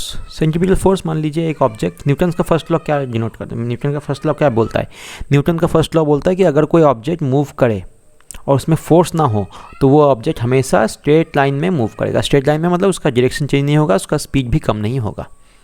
अगर ये डायरेक्शन चेंज करे ऐसे, तो क्या होगा, ये जो डायरेक्शन वो तो एक कर्व लाइन बन गया, तो एक कर्व का एक कर्वेचर होता है। ठीक है, ये इसको जो ये कर्व हो रहा है ना, इसको हम कर्वेचर कहते हैं। तो हर कर्वेचर का एक सेंटर होता है, मान लीजिए ये सेंटर ऑफ कर्वेचर है, COV। तो इस ऑब्जेक्ट, मान लीजिए ये कार इस तरफ जा रहा था, लेकिन उसको ऐसे टर्न लेना है, तो टर्न लेने के लिए जो फोर्स अप्लाई होगा उसको हम कहते हैं सेंट्रीपिटल फोर्स। जैसे सेंट्रीपिटल एक्सेलरेशन होता है, वैसे ही सेंट्रीपिटल एक्सेलरेशन को हमने v² by r इस फॉर्मूले से जाना था। तो चैप्टर 1 में जो मोशन का जो चैप्टर था, चैप्टर सेकंड चैप्टर में मोशन का चैप्टर, वहाँ पर सेंट्रीपिटल एक्सेलरेशन का फॉर्मूला निकल के आया था v²/r। इस एक्सेलरेशन से अगर हम मास को मल्टीप्लाई कर दें, क्योंकि हम जानते हैं F is equals to mass into acceleration, ये एक्सेलरेशन तो ये बन गया, और मास का यहाँ पर मल्टीप्लाई कर देने से जो टर्म आएगा उसको हम बोलेंगे सेंट्रीपिटल फोर्स। तो इसका काम क्या है, देखिए, when a body takes a turn on a curve path, किसी कर्व रास्ते पर अगर कोई ऑब्जेक्ट टर्न लेना चाहे तो वो टर्न ले सकता है अगर सेंट्रीपिटल फोर्स उसके ऊपर काम करे तभी, अगर सेंट्रीपिटल फोर्स एक्ट करे तभी वो टर्न ले सकता है। तो इस कुछ फीचर्स हैं उसके, देखिए centripetal force always perpendicular to the velocity, ये एक बहुत इंपॉर्टेंट फीचर है, क्योंकि देखिए वेलोसिटी इस तरफ है और परपेंडिकुलर में ये सेंट्रीपिटल फोर्स का, ठीक है, परपेंडिकुलर, और acts towards the centre of the curvature, यहाँ पर सेंटर ऑफ कर्वेचर, ठीक है। 2 नंबर, द मैग्नीट्यूड जो है mv²/r, v स्पीड हो गया, अगर हम उसको एंगुलर स्पीड से डिनोट करना चाहें तो वो होगा m⍵²r। तो m⍵²r तो हमने मोशन चैप्टर में पढ़ लिया था, उसके साथ सिर्फ मास को मल्टीप्लाई करना पड़ता है। 3, अब ये एक स्पेशल टर्म है, क्या है ये स्पेशल केस, अगर रास्ते में कोई साइकिल या फिर मोटरसाइकिल या फिर कार या फिर ट्रक अगर टर्न लेना चाहे तो उसको प्रोवाइड कौन करता है, सेंट्रीपिटल फोर्स। सेंट्रीपिटल फोर्स उसको प्रोवाइड करता है, जो फ्रिक्शन होता है ना टायर और रोड के बीच में जो फ्रिक्शन होता है, वो फ्रिक्शन उस गाड़ी को मुड़ने के लिए जो सेंट्रीपिटल फोर्स की आवश्यकता होती है उसको प्रोवाइड करता है। अब देखिए, when friction is not enough, अगर ज़्यादा फ्रिक्शन नहीं है, मान लीजिए वो टायर बहुत पुराना हो गया या फिर वो क्या है, वो रोड बारिश के कारण या फिर कोई भी कारण से स्लिपरी हो गया और टायर भी बहुत पुराना है, तो उतना ज़्यादा फ्रिक्शन नहीं एक्ट कर सकता है, तब क्या होता है, तो when friction is not enough to provide necessary centripetal force, अगर जितना सेंट्रीपिटल फोर्स ज़रूरी है उससे ज़्यादा, उससे अगर कम फ्रिक्शन हो, फ्रिक्शन अगर कम हो, जितना सेंट्रीपिटल फोर्स ज़रूरी होता है टर्निंग के लिए उससे अगर कम हो तो फिर हम दूसरा एक जुगाड़ लगाते हैं जिसको हम बोलते हैं बैंकिंग, ठीक है। तो ये हमेशा चला आ रहा है बैंकिंग। ये देखिए यहाँ पर ये जो रोड है यहाँ पर पहले सीधा था, ठीक है, यहाँ पर ये जो रेड डॉट को फॉलो कीजिए, ये रोड सीधा था, उसके बाद वो रोड टर्न ले रहा है इस तरफ। तो देखिए ये एक हॉरिजॉन्टल लाइन, ये वाला लाइन हॉरिजॉन्टल है, लेकिन ये रोड का अगर रोड को देखें हम तो ये देखिए गाड़ी थोड़ा टर्न हो गया है, ठीक है, ऐसे वाला। तो ये रोड का जो इस तरफ का पोर्शन है थोड़ा ऊँचा है और इस तरफ का पोर्शन थोड़ा नीचा है, ठीक है। तो इसको हम कहते हैं बैंकिंग, ठीक है, इसको हम क्या कहते हैं, बैंकिंग। तो बैंकिंग क्यों प्रोवाइड किया जाता है, ताकि ये गाड़ी स्लिप ना कर जाए, गाड़ी का जो पहिया है या फिर व्हील्स है वो स्किड ना कर जाए गाड़ी सेफ्टी की वजह से, और ज़्यादा स्पीड से ये टर्न कर सके। देखिए ये जो फ्रिक्शन फोर्स है ना mv, ये सेंट्रीपिटल फोर्स जो है mv²/r, तो ये जितना भारी कार होगा और ये r रेडियस जितना है, तो जो मैक्सिमम स्पीड का जो फॉर्मूला निकल के आता है वो होता है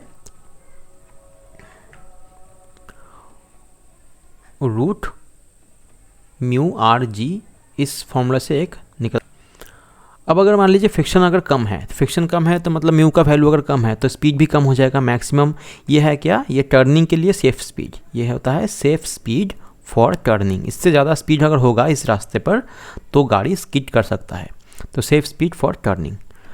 तो ये जो रेसिंग कार्स होते हैं उसमें तो बहुत ज़्यादा स्पीड होता है, तो अगर रेसिंग कार को सेफली टर्न करना पड़े और फ्रिक्शन ज़्यादा प्रोवाइड ना कर सके ये टायर और रोड, तो क्या करते हैं हम लोग, तो हम करते हैं ये रोड को थोड़ा बैंक कर देते हैं, यानी आउटर साइड को थोड़ा टिल्ट करके ऊपर की तरफ कर देते हैं, जिसके कारण ये जो फ्रिक्शन जो है वो थोड़ा फोर्स प्रोवाइड करता है और बाकी का फोर्स जो प्रोवाइड करता है वो होता है वो नॉर्मल रिएक्शन का एक कंपोनेंट, ठीक है, इस तरफ।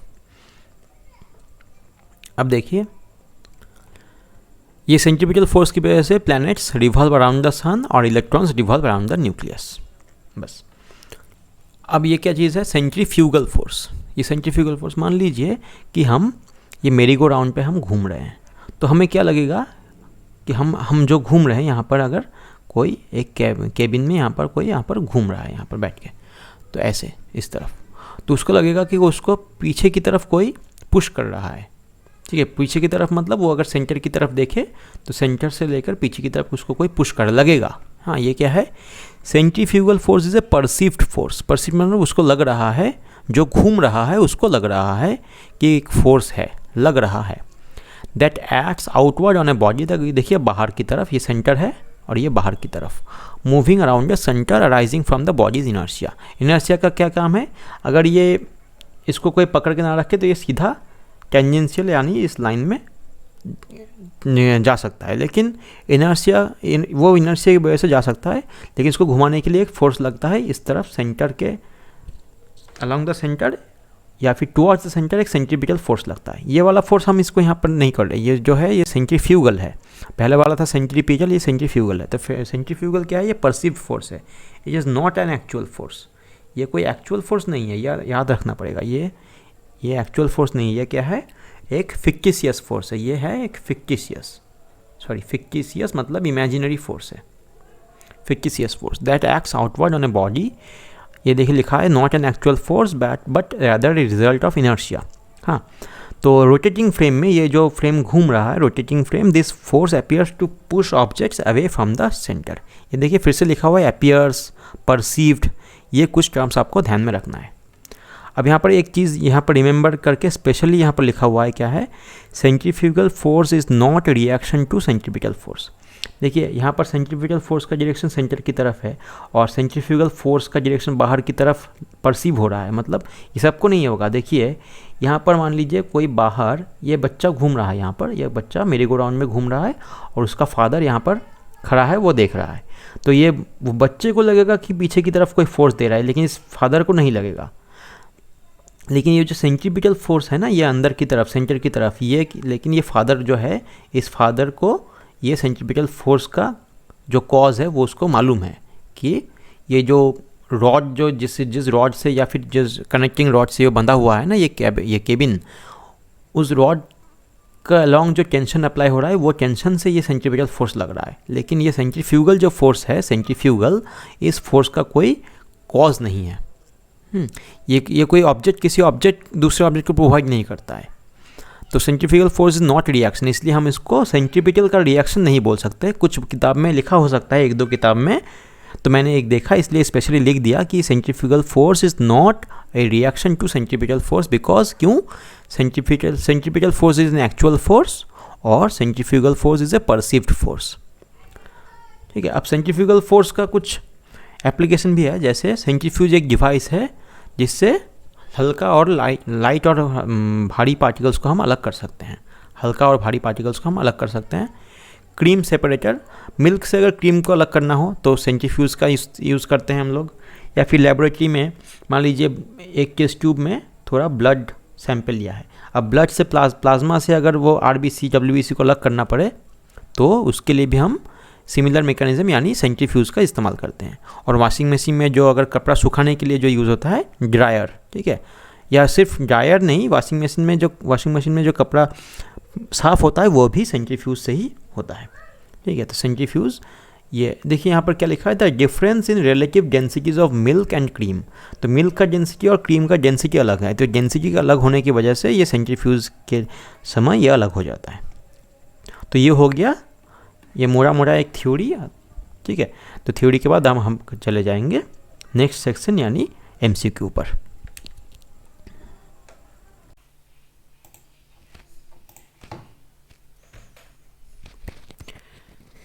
तो अब हम MCQ पे आ गए हैं। MCQ का हम ये नंबर है वो कंटिन्यू कर रहे हैं। जो है ये क्या चैप्टर नाम है, force and laws of motion, वो 137 से स्टार्ट हो रहा है। तो ये वाला पहला MCQ क्या है, the inertia of an object tends to cause an object. Inertia की वजह से क्या होता है, तो इनर्शिया की वजह से ए ऑप्शन में क्या है, to increase its speed, speed बढ़ता है नहीं बढ़ता, क्योंकि इनर्शिया क्या करता है, इनर्शिया जो स्टेट ऑफ मोशन है उसको पहले की तरह रखना चाहता है। तो पहले की तरह अगर रखे तो इंक्रीज स्पीड नहीं होगा, डिक्रीज भी नहीं होगा, ये भी गलत ये भी गलत। To resist a change in its state of motion, ये वाला सही है। 138 क्या है, a passenger in a moving train tosses a coin which falls behind him. एक ट्रेन इस तरफ सामने की तरफ मान लीजिए जा रहा है और किसी पर्सन ने यहाँ पर कॉइन टॉस किया, ऊपर की तरफ कॉइन को उछाल दिया, तो फिर कॉइन ऊपर से अगर नीचे जब आ रहा है तब क्या हुआ, वो विच फॉल्स बिहाइंड हिम, पीछे गया। तो मतलब क्या हो, जिस टाइम में कॉइन नीचे से ऊपर से नीचे आया उस टाइम में ट्रेन थोड़ा आगे चला गया मतलब वो एक्सेलरेटेड मोशन पर है। ठीक है, अगर कॉइन अगर उसके हाथ में आ जाता तो वो यूनिफॉर्म होता, अगर उसके सामने गिरता तो वो रिटार्डेड मोशन होता। 139 में क्या है, when a hanging carpet is beaten with stick the dust particle start coming out. ठीक है, ये कारपेट को अगर ज़ोर से मारते हैं अगर स्टिक से, तो वहाँ से जो धूल है वो निकल जाता है। This phenomenon can be best explained by the use of, देखिए हमने ये जिसका डिस्क्राइब किया है इसका पहले भी थ्योरी में हमने इसको एक्सप्लेन कर दिया है, किसकी वजह से, ये है इनर्शिया की वजह से। तो इनर्शिया न्यूटन का कौन सा लॉ है, इनर्शिया न्यूटन का फर्स्ट लॉ है। फर्स्ट लॉ मतलब ऑप्शन सी होगा करेक्ट आंसर। उसके बाद 140 में क्या है, water tanker filled up to 2/3 of its tank. मतलब ये एक टैंकर है और ये 2/3, मान लीजिए ये वाला इतना जो हाइट है वो 2/3 है, 2/3 फिल हुआ है। Is running with a uniform speed से जा रहा है। तो when the brakes are certainly applied, अगर जोर से ब्रेक लगाते तो क्या होगा, इनर्शिया की वजह से ये पानी थोड़ा आगे की तरफ जाने की कोशिश करेगा, लेकिन ये टैंकर की वजह से पानी का क्या होगा, जो लेवल होगा वो ऊपर की तरफ उठ जाएगा, यानी सामने जाकर ये मूव राइज अपवर्ड से लेवल क्या होगा, राइज अपवर्ड, क्योंकि ये सामने जाने की कोशिश कर रहा है, लेकिन टैंक का जो वाल है वो उसको रोक के रखा है, इसलिए पानी का जाने की जगह नहीं है सामने की तरफ, इसलिए ऊपर थोड़े टाइम के लिए ऊपर चला जाएगा पानी। 141 the inertia of A moving object depends on, inertia किसके ऊपर डिपेंड करता है, इनर्शिया जो होता है वो डिपेंड करता है सिर्फ मास के ऊपर और किसी के ऊपर नहीं, मास के ऊपर डिपेंड करता है। 142 क्या है, which of the following effect can not be produced by N unbalanced force. Unbalanced force से क्या नहीं हो सकता, देखिए अनबैलेंस्ड फोर्स से स्पीड चेंज हो सकता है, change in shape of the body, change in state of rest of the body, ये हो सकता है, ये भी हो सकता है, स्पीड डायरेक्शन चेंज हो सकता है, लेकिन चेंज इन शेप नहीं हो सकता, क्योंकि चेंज इन शेप चेंज करने के लिए वहाँ पर बैलेंस फोर्स की ज़रूरत पड़ेगी। तो ये बी ऑप्शन सही है, ये बी ऑप्शन इसका सही है आंसर। जो हो नहीं सकता उसको हमने यहाँ पर राइट मतलब जो हो सकता है तो राइट दे दिया, और जो राइट नहीं हो सकता उसको हम क्रॉस कर दिया, और क्रॉस वाला जो ऑप्शन है वही यहाँ का आंसर है, क्योंकि यहाँ पर कैन नॉट दिया हुआ है। अब इसके बाद में क्वेश्चन क्या है, ये देखिए, the rocket works on the principle of क्या है, कंजर्वेशन ऑफ मोमेंटम। ये तो एकदम डायरेक्ट क्वेश्चन है। An object of mass 2 kg, एक 2 kg mass sliding with a constant velocity of 4 metre per second on a frictionless horizontal table. Horizontal table, ये table रखा है एक ऑब्जेक्ट यहाँ पर फ्रिक्शनलेस टेबल के ऊपर कितना स्पीड से 4 मीटर पर सेकेंड एक यूनिफॉर्म स्पीड से चल रहा है। तो इसका मतलब द फोर्स रिक्वायर्ड, इसके लिए कितना फोर्स लगेगा, देखिए फ्रिक्शन तो है नहीं, फ्रिक्शन अगर होता तो फोर्स लगता, लेकिन इसको कांस्टेंट स्पीड कांस्टेंट वेलोसिटी से चलाने के लिए फ्रिक्शन तो है नहीं, इसलिए इसमें फोर्स नहीं लगेगा, 0 न्यूटन आंसर होगा। अगर फ्रिक्शन होता तो फोर्स लगता। 145 क्या है, according to the third law of motion action and reaction, क्या है इसमें, देखिए एक्शन रिएक्शन ऑलवेज अपोजिट होता है और डिफरेंट बॉडी के ऊपर एक्ट करता है, मतलब आंसर बी है। 146 क्या है, the unit of measuring momentum of a body is kilogram metre per second, ये हो गया बी ऑप्शन। 147 में क्या है, a boy of mass 50 kg standing on ground exerts a force of 500 newton on the ground.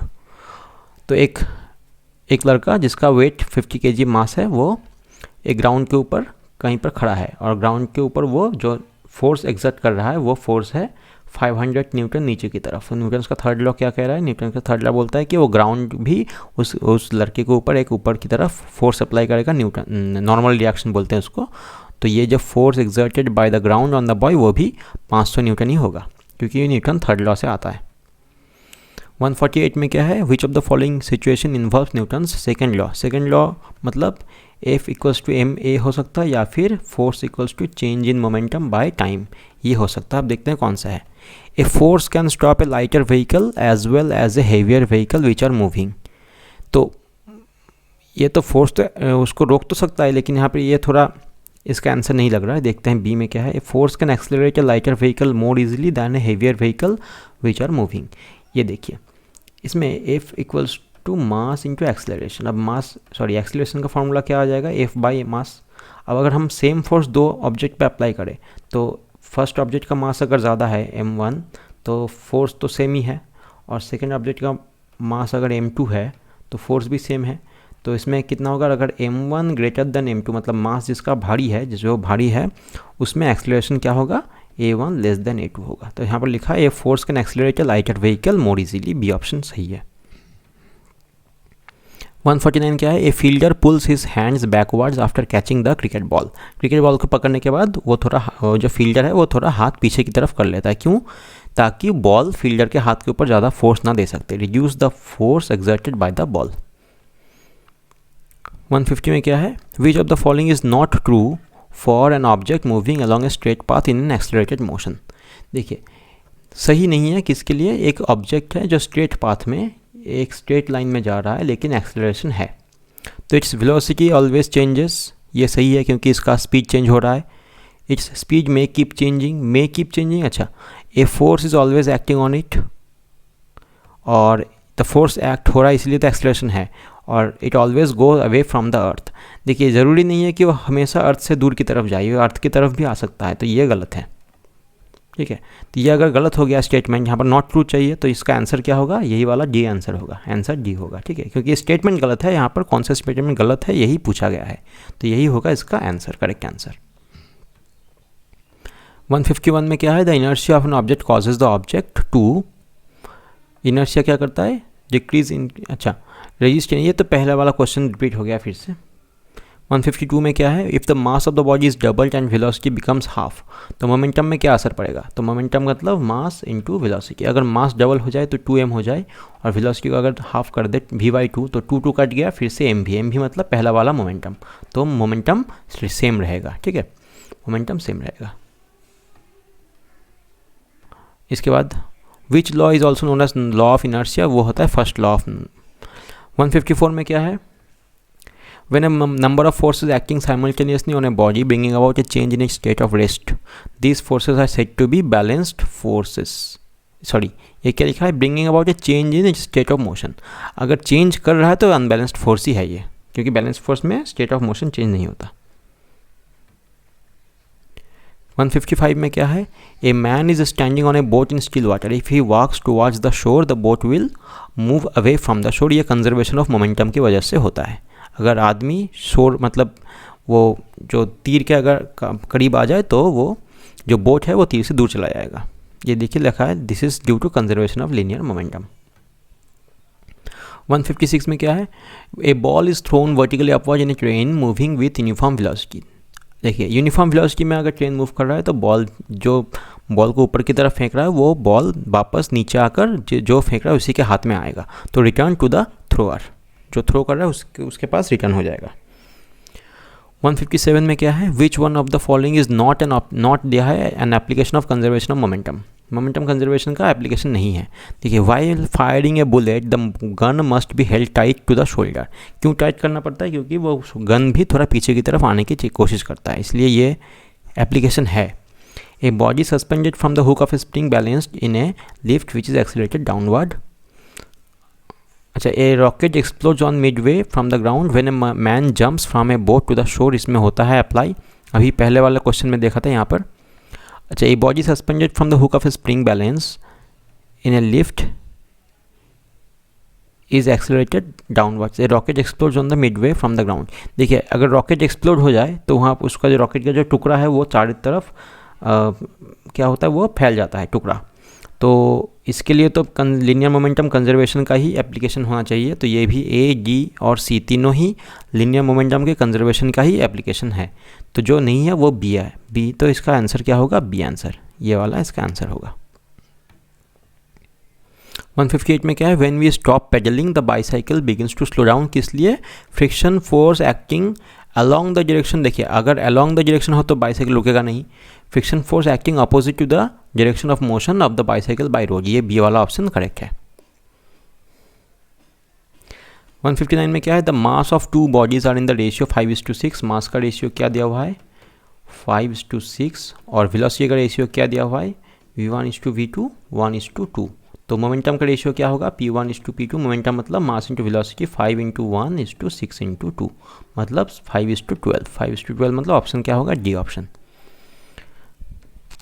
160 में क्या है, according to second law the rate of change of momentum is directly proportional to, ये तो force है, statement है, second law का statement अगर complete कर दे तो यहाँ पर फोर्स आ जाएगा। लिस्ट 1 से लिस्ट 2 का मैच करना पड़ेगा, तो देखिए ये कौन सा, ये वाला यहाँ पर कुछ फिनोमेनन दिया हुआ है और यहाँ पर किस लॉ के अनुसार वो हो रहा है। देखिए cricketer lowers his hand due while catching the ball, तो लोअर क्यों हाथ को पीछे ले रहा है, तो इसके लिए जो होगा वो होगा, अच्छा ठीक है, बाकी वाला देखते हैं। कंसेप्ट ऑफ फोर्स, अच्छा रॉकेट प्रोपल्शन देखते हैं पहले। तो rocket propulsion conservation of linear momentum की वजह से होता है, ये वो हो गया बी का 1। अच्छा कंसेप्ट ऑफ फोर्स कहाँ से आता है, फर्स्ट लॉ से आता है, तो ये सी का 2 हो गया। अगर एक्शन रिएक्शन वो थर्ड लॉ से आता है, तो डी का 3 हो गया। और जो ये है क्रिकेटर लोअर्स हिज बॉल, ये सेकेंड लॉ से आता है। तो B1 C2 D3, तो B1 C2 D3 ये वाला ऑप्शन होगा बी वाला ऑप्शन करेक्ट होगा यहाँ पे। 162 में क्या है, the nature of motion of A swing machine. सिलाई मशीन का जो वो मोशन होता है कैसा होता है, वो ऑसिलेटरी होता है। ये ऑल्दो ये चैप्टर का क्वेश्चन है नहीं, तो फिर भी यहाँ पर एक है तो हमने बता दिया आंसर इसका। 163 क्या है, 2 balls at the same temperature collide, what is conserve. तो ये वर्क एनर्जी का प्रॉब्लम है एक्चुअली, तो यहाँ पर भी हम डिस्कस कर देते हैं। अगर 2 balls at the same temperature, collision अगर होता है तो हमेशा जो कंजर्व होता है वो लीनियर मोमेंटम ही कंजर्व होता है, ठीक है। तो इसी चैप्टर का क्वेश्चन इसको हम बोल सकते हैं। 164 में क्या है, when A loaded and an empty truck of identical specifications, मैंने 2 ट्रक है, एक लोड है और एक अनलोडेड है, are moving with same velocity, more force is required to stop the loaded truck. ज़्यादा फोर्स किस में लगता है, जो भारी ट्रक है जिसमें सामान भरा हुआ है उस ट्रक को रोकने के लिए ज़्यादा फोर्स लगता है। तो which of the following laws provide this explanation, तो किस लॉ से इसका एक्सप्लेनेशन आएगा। देखिए F is equals to mass into acceleration, अगर मास जितना ज़्यादा होगा फोर्स उतना ज़्यादा होगा। तो ये कौन सा लॉ है, सेकेंड लॉ है, तो ये ए ऑप्शन हो गया। 165 में क्या है, a stone tied to a string is hold in a circle as it was revolving the rope suddenly snaps. मतलब एक रस्सी में एक धागे में किसी पत्थर को बांध के यहाँ से घुमाया जा रहा है। अगर ये रस्सी यहाँ से टूट जाए तो क्या होगा, ये पत्थर जो है सीधा चले जाएगा। तो स्टोन फ्लाइज ऑफ टेंजेंशियली मतलब सीधे मतलब जिस लाइन में है उस लाइन में सीधा, इसको टेंजेंशियली बोलेंगे। रेडियली आउटवर्ड मतलब होता है क्या, अगर ये रेडियली आउटवर्ड होता तो इसका आंसर इस तरफ मतलब डायरेक्शन इस तरफ होता, लेकिन ये है नहीं, इसका डायरेक्शन टेंजेंशियली होता है। ये टेंजेंशियली है और ये रेडियली आउटवर्ड है, रेडियली आउटवर्ड। इनवर्ड अगर रेडियली इनवर्ड होता तो सेंटर की तरफ होता, ठीक है। नेक्स्ट क्वेश्चन क्या है, 166, ए body is acted upon bye दो फोर्सेस है, अनइक्वल फोर्सेस अपोजिट डायरेक्शन में, बट एक लाइन में नहीं है, not in one line. The effect is, ये रोटेशनल मोशन का क्वेश्चन है। तो यहाँ पर रोटेशन देखिए, 2 अनइक्वल फोर्सेस मतलब ये फोर्स कैंसिल नहीं होगा। अगर फोर्सेस कैंसिल नहीं हो तो ट्रांसलेशन रहता है, मतलब ये एक लाइन में सीधा जा सकता है। और एक लाइन में फोर्स अप्लाई नहीं हो रहा इसलिए रोटेट भी करेगा ये, तो इसका जो होगा rotational as well as translational motion.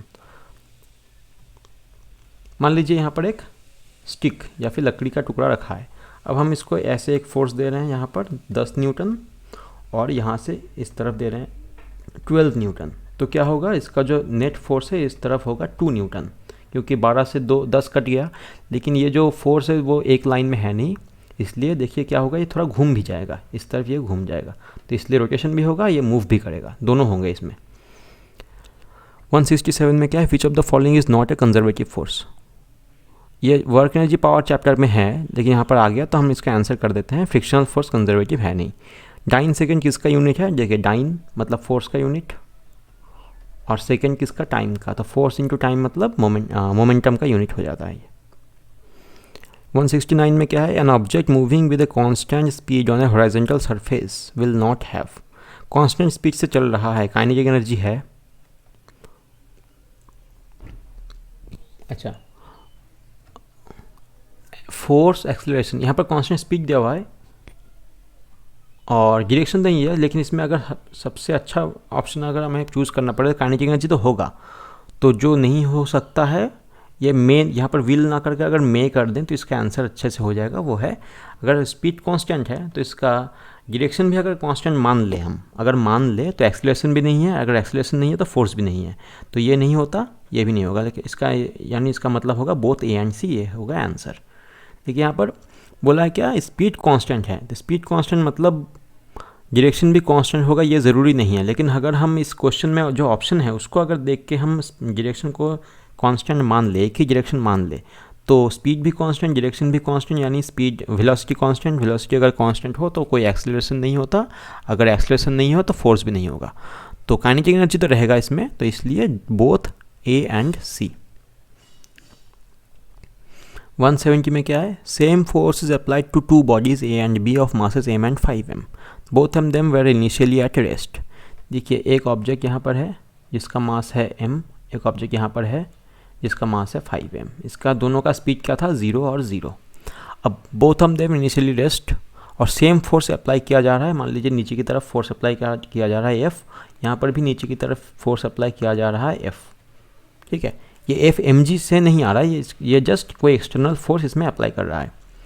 तो सेम टाइम के लिए तो टाइम से मल्टीप्लाई कर दें अगर, तो मोमेंटम का चेंज कितना होगा, मोमेंटम चेंज होगा ft मोमेंटम, और इनिशियल मोमेंटम कितना था 0, तो 0 से ऐड कर दो, यहाँ पर भी 0 से ऐड कर दो, तो दोनों का क्या होगा, फाइनल मोमेंटम सेम होगा ft एंड ft। इसका मतलब आंसर क्या होगा, momentum of A will be the same and B will be the same. अच्छा, वेट ऑफ एन ऑब्जेक्ट, एक ऑब्जेक्ट का वेट सबसे ज़्यादा कहाँ पर होता है, पोल में सबसे ज़्यादा होता है, और तो पोल में ही सबसे ज़्यादा होता है, ठीक है, ये हो गया। 172 में fat can be separated from milk because of centrifugal force, ये लास्ट टॉपिक था हमने जो डिस्कस किया था थ्योरी में। 173 walking on a smooth floor, ये फ्लोर होगा, इज़ डिफ़िकल्ट, क्यों, बिकॉज फ्रिक्शनल फोर्स इज नील, अगर फ्रिक्शनल फोर्स ना रहे तो वॉकिंग डिफ़िकल्ट हो जाता है। यहाँ पर क्वेश्चन दिया है which of the following is the weakest force, सबसे वीक फोर्स क्या है, ग्रेविटेशनल फोर्स है। विच ऑफ द फॉलोइंग 175 में क्या दिया, विच of the following is the correct order of frictional forces among acting between same pair of bodies. तो हमने बोला था कि सबसे ज़्यादा होता है क्या, स्लाइडिंग फ्रिक्शन, सबसे ज़्यादा होता है स्टैटिक फ्रिक्शन, उसके बाद स्लाइडिंग फ्रिक्शन, उसके बाद रोलिंग फ्रिक्शन, ऑप्शन बी हो गया करेक्ट आंसर। और लास्ट क्वेश्चन इस चैप्टर का 176, what is the main function of ball bearing. तो क्या करता है ये बॉल बियरिंग जो करता है, देखते हैं options, just for ease and convenience, ये तो कोई आंसर होगा नहीं, to increase the rotational friction, to convert kinetic into rolling friction. देखिए काइनेटिक फ्रिक्शन को रोलिंग फ्रिक्शन में कन्वर्ट कर देता है, जो कि काइनेटिक ज़्यादा होता है, रोलिंग फ्रिक्शन कम होता है। तो अगर रोलिंग फ्रिक्शन कम हो जाए तो एनर्जी लॉस कम होगा और डैमेज भी बहुत कम होगा। ये थ्योरी में हमने डायरेक्ट इसका एप्लीकेशन देख लिया था, तो ये हो गया इसका आंसर, ये वाला आंसर। तो ऐसे हमने इसका जो मोशन और फोर्स एंड लॉ है वो हमने MCQ और थ्योरी दोनों कंप्लीट कर दिए।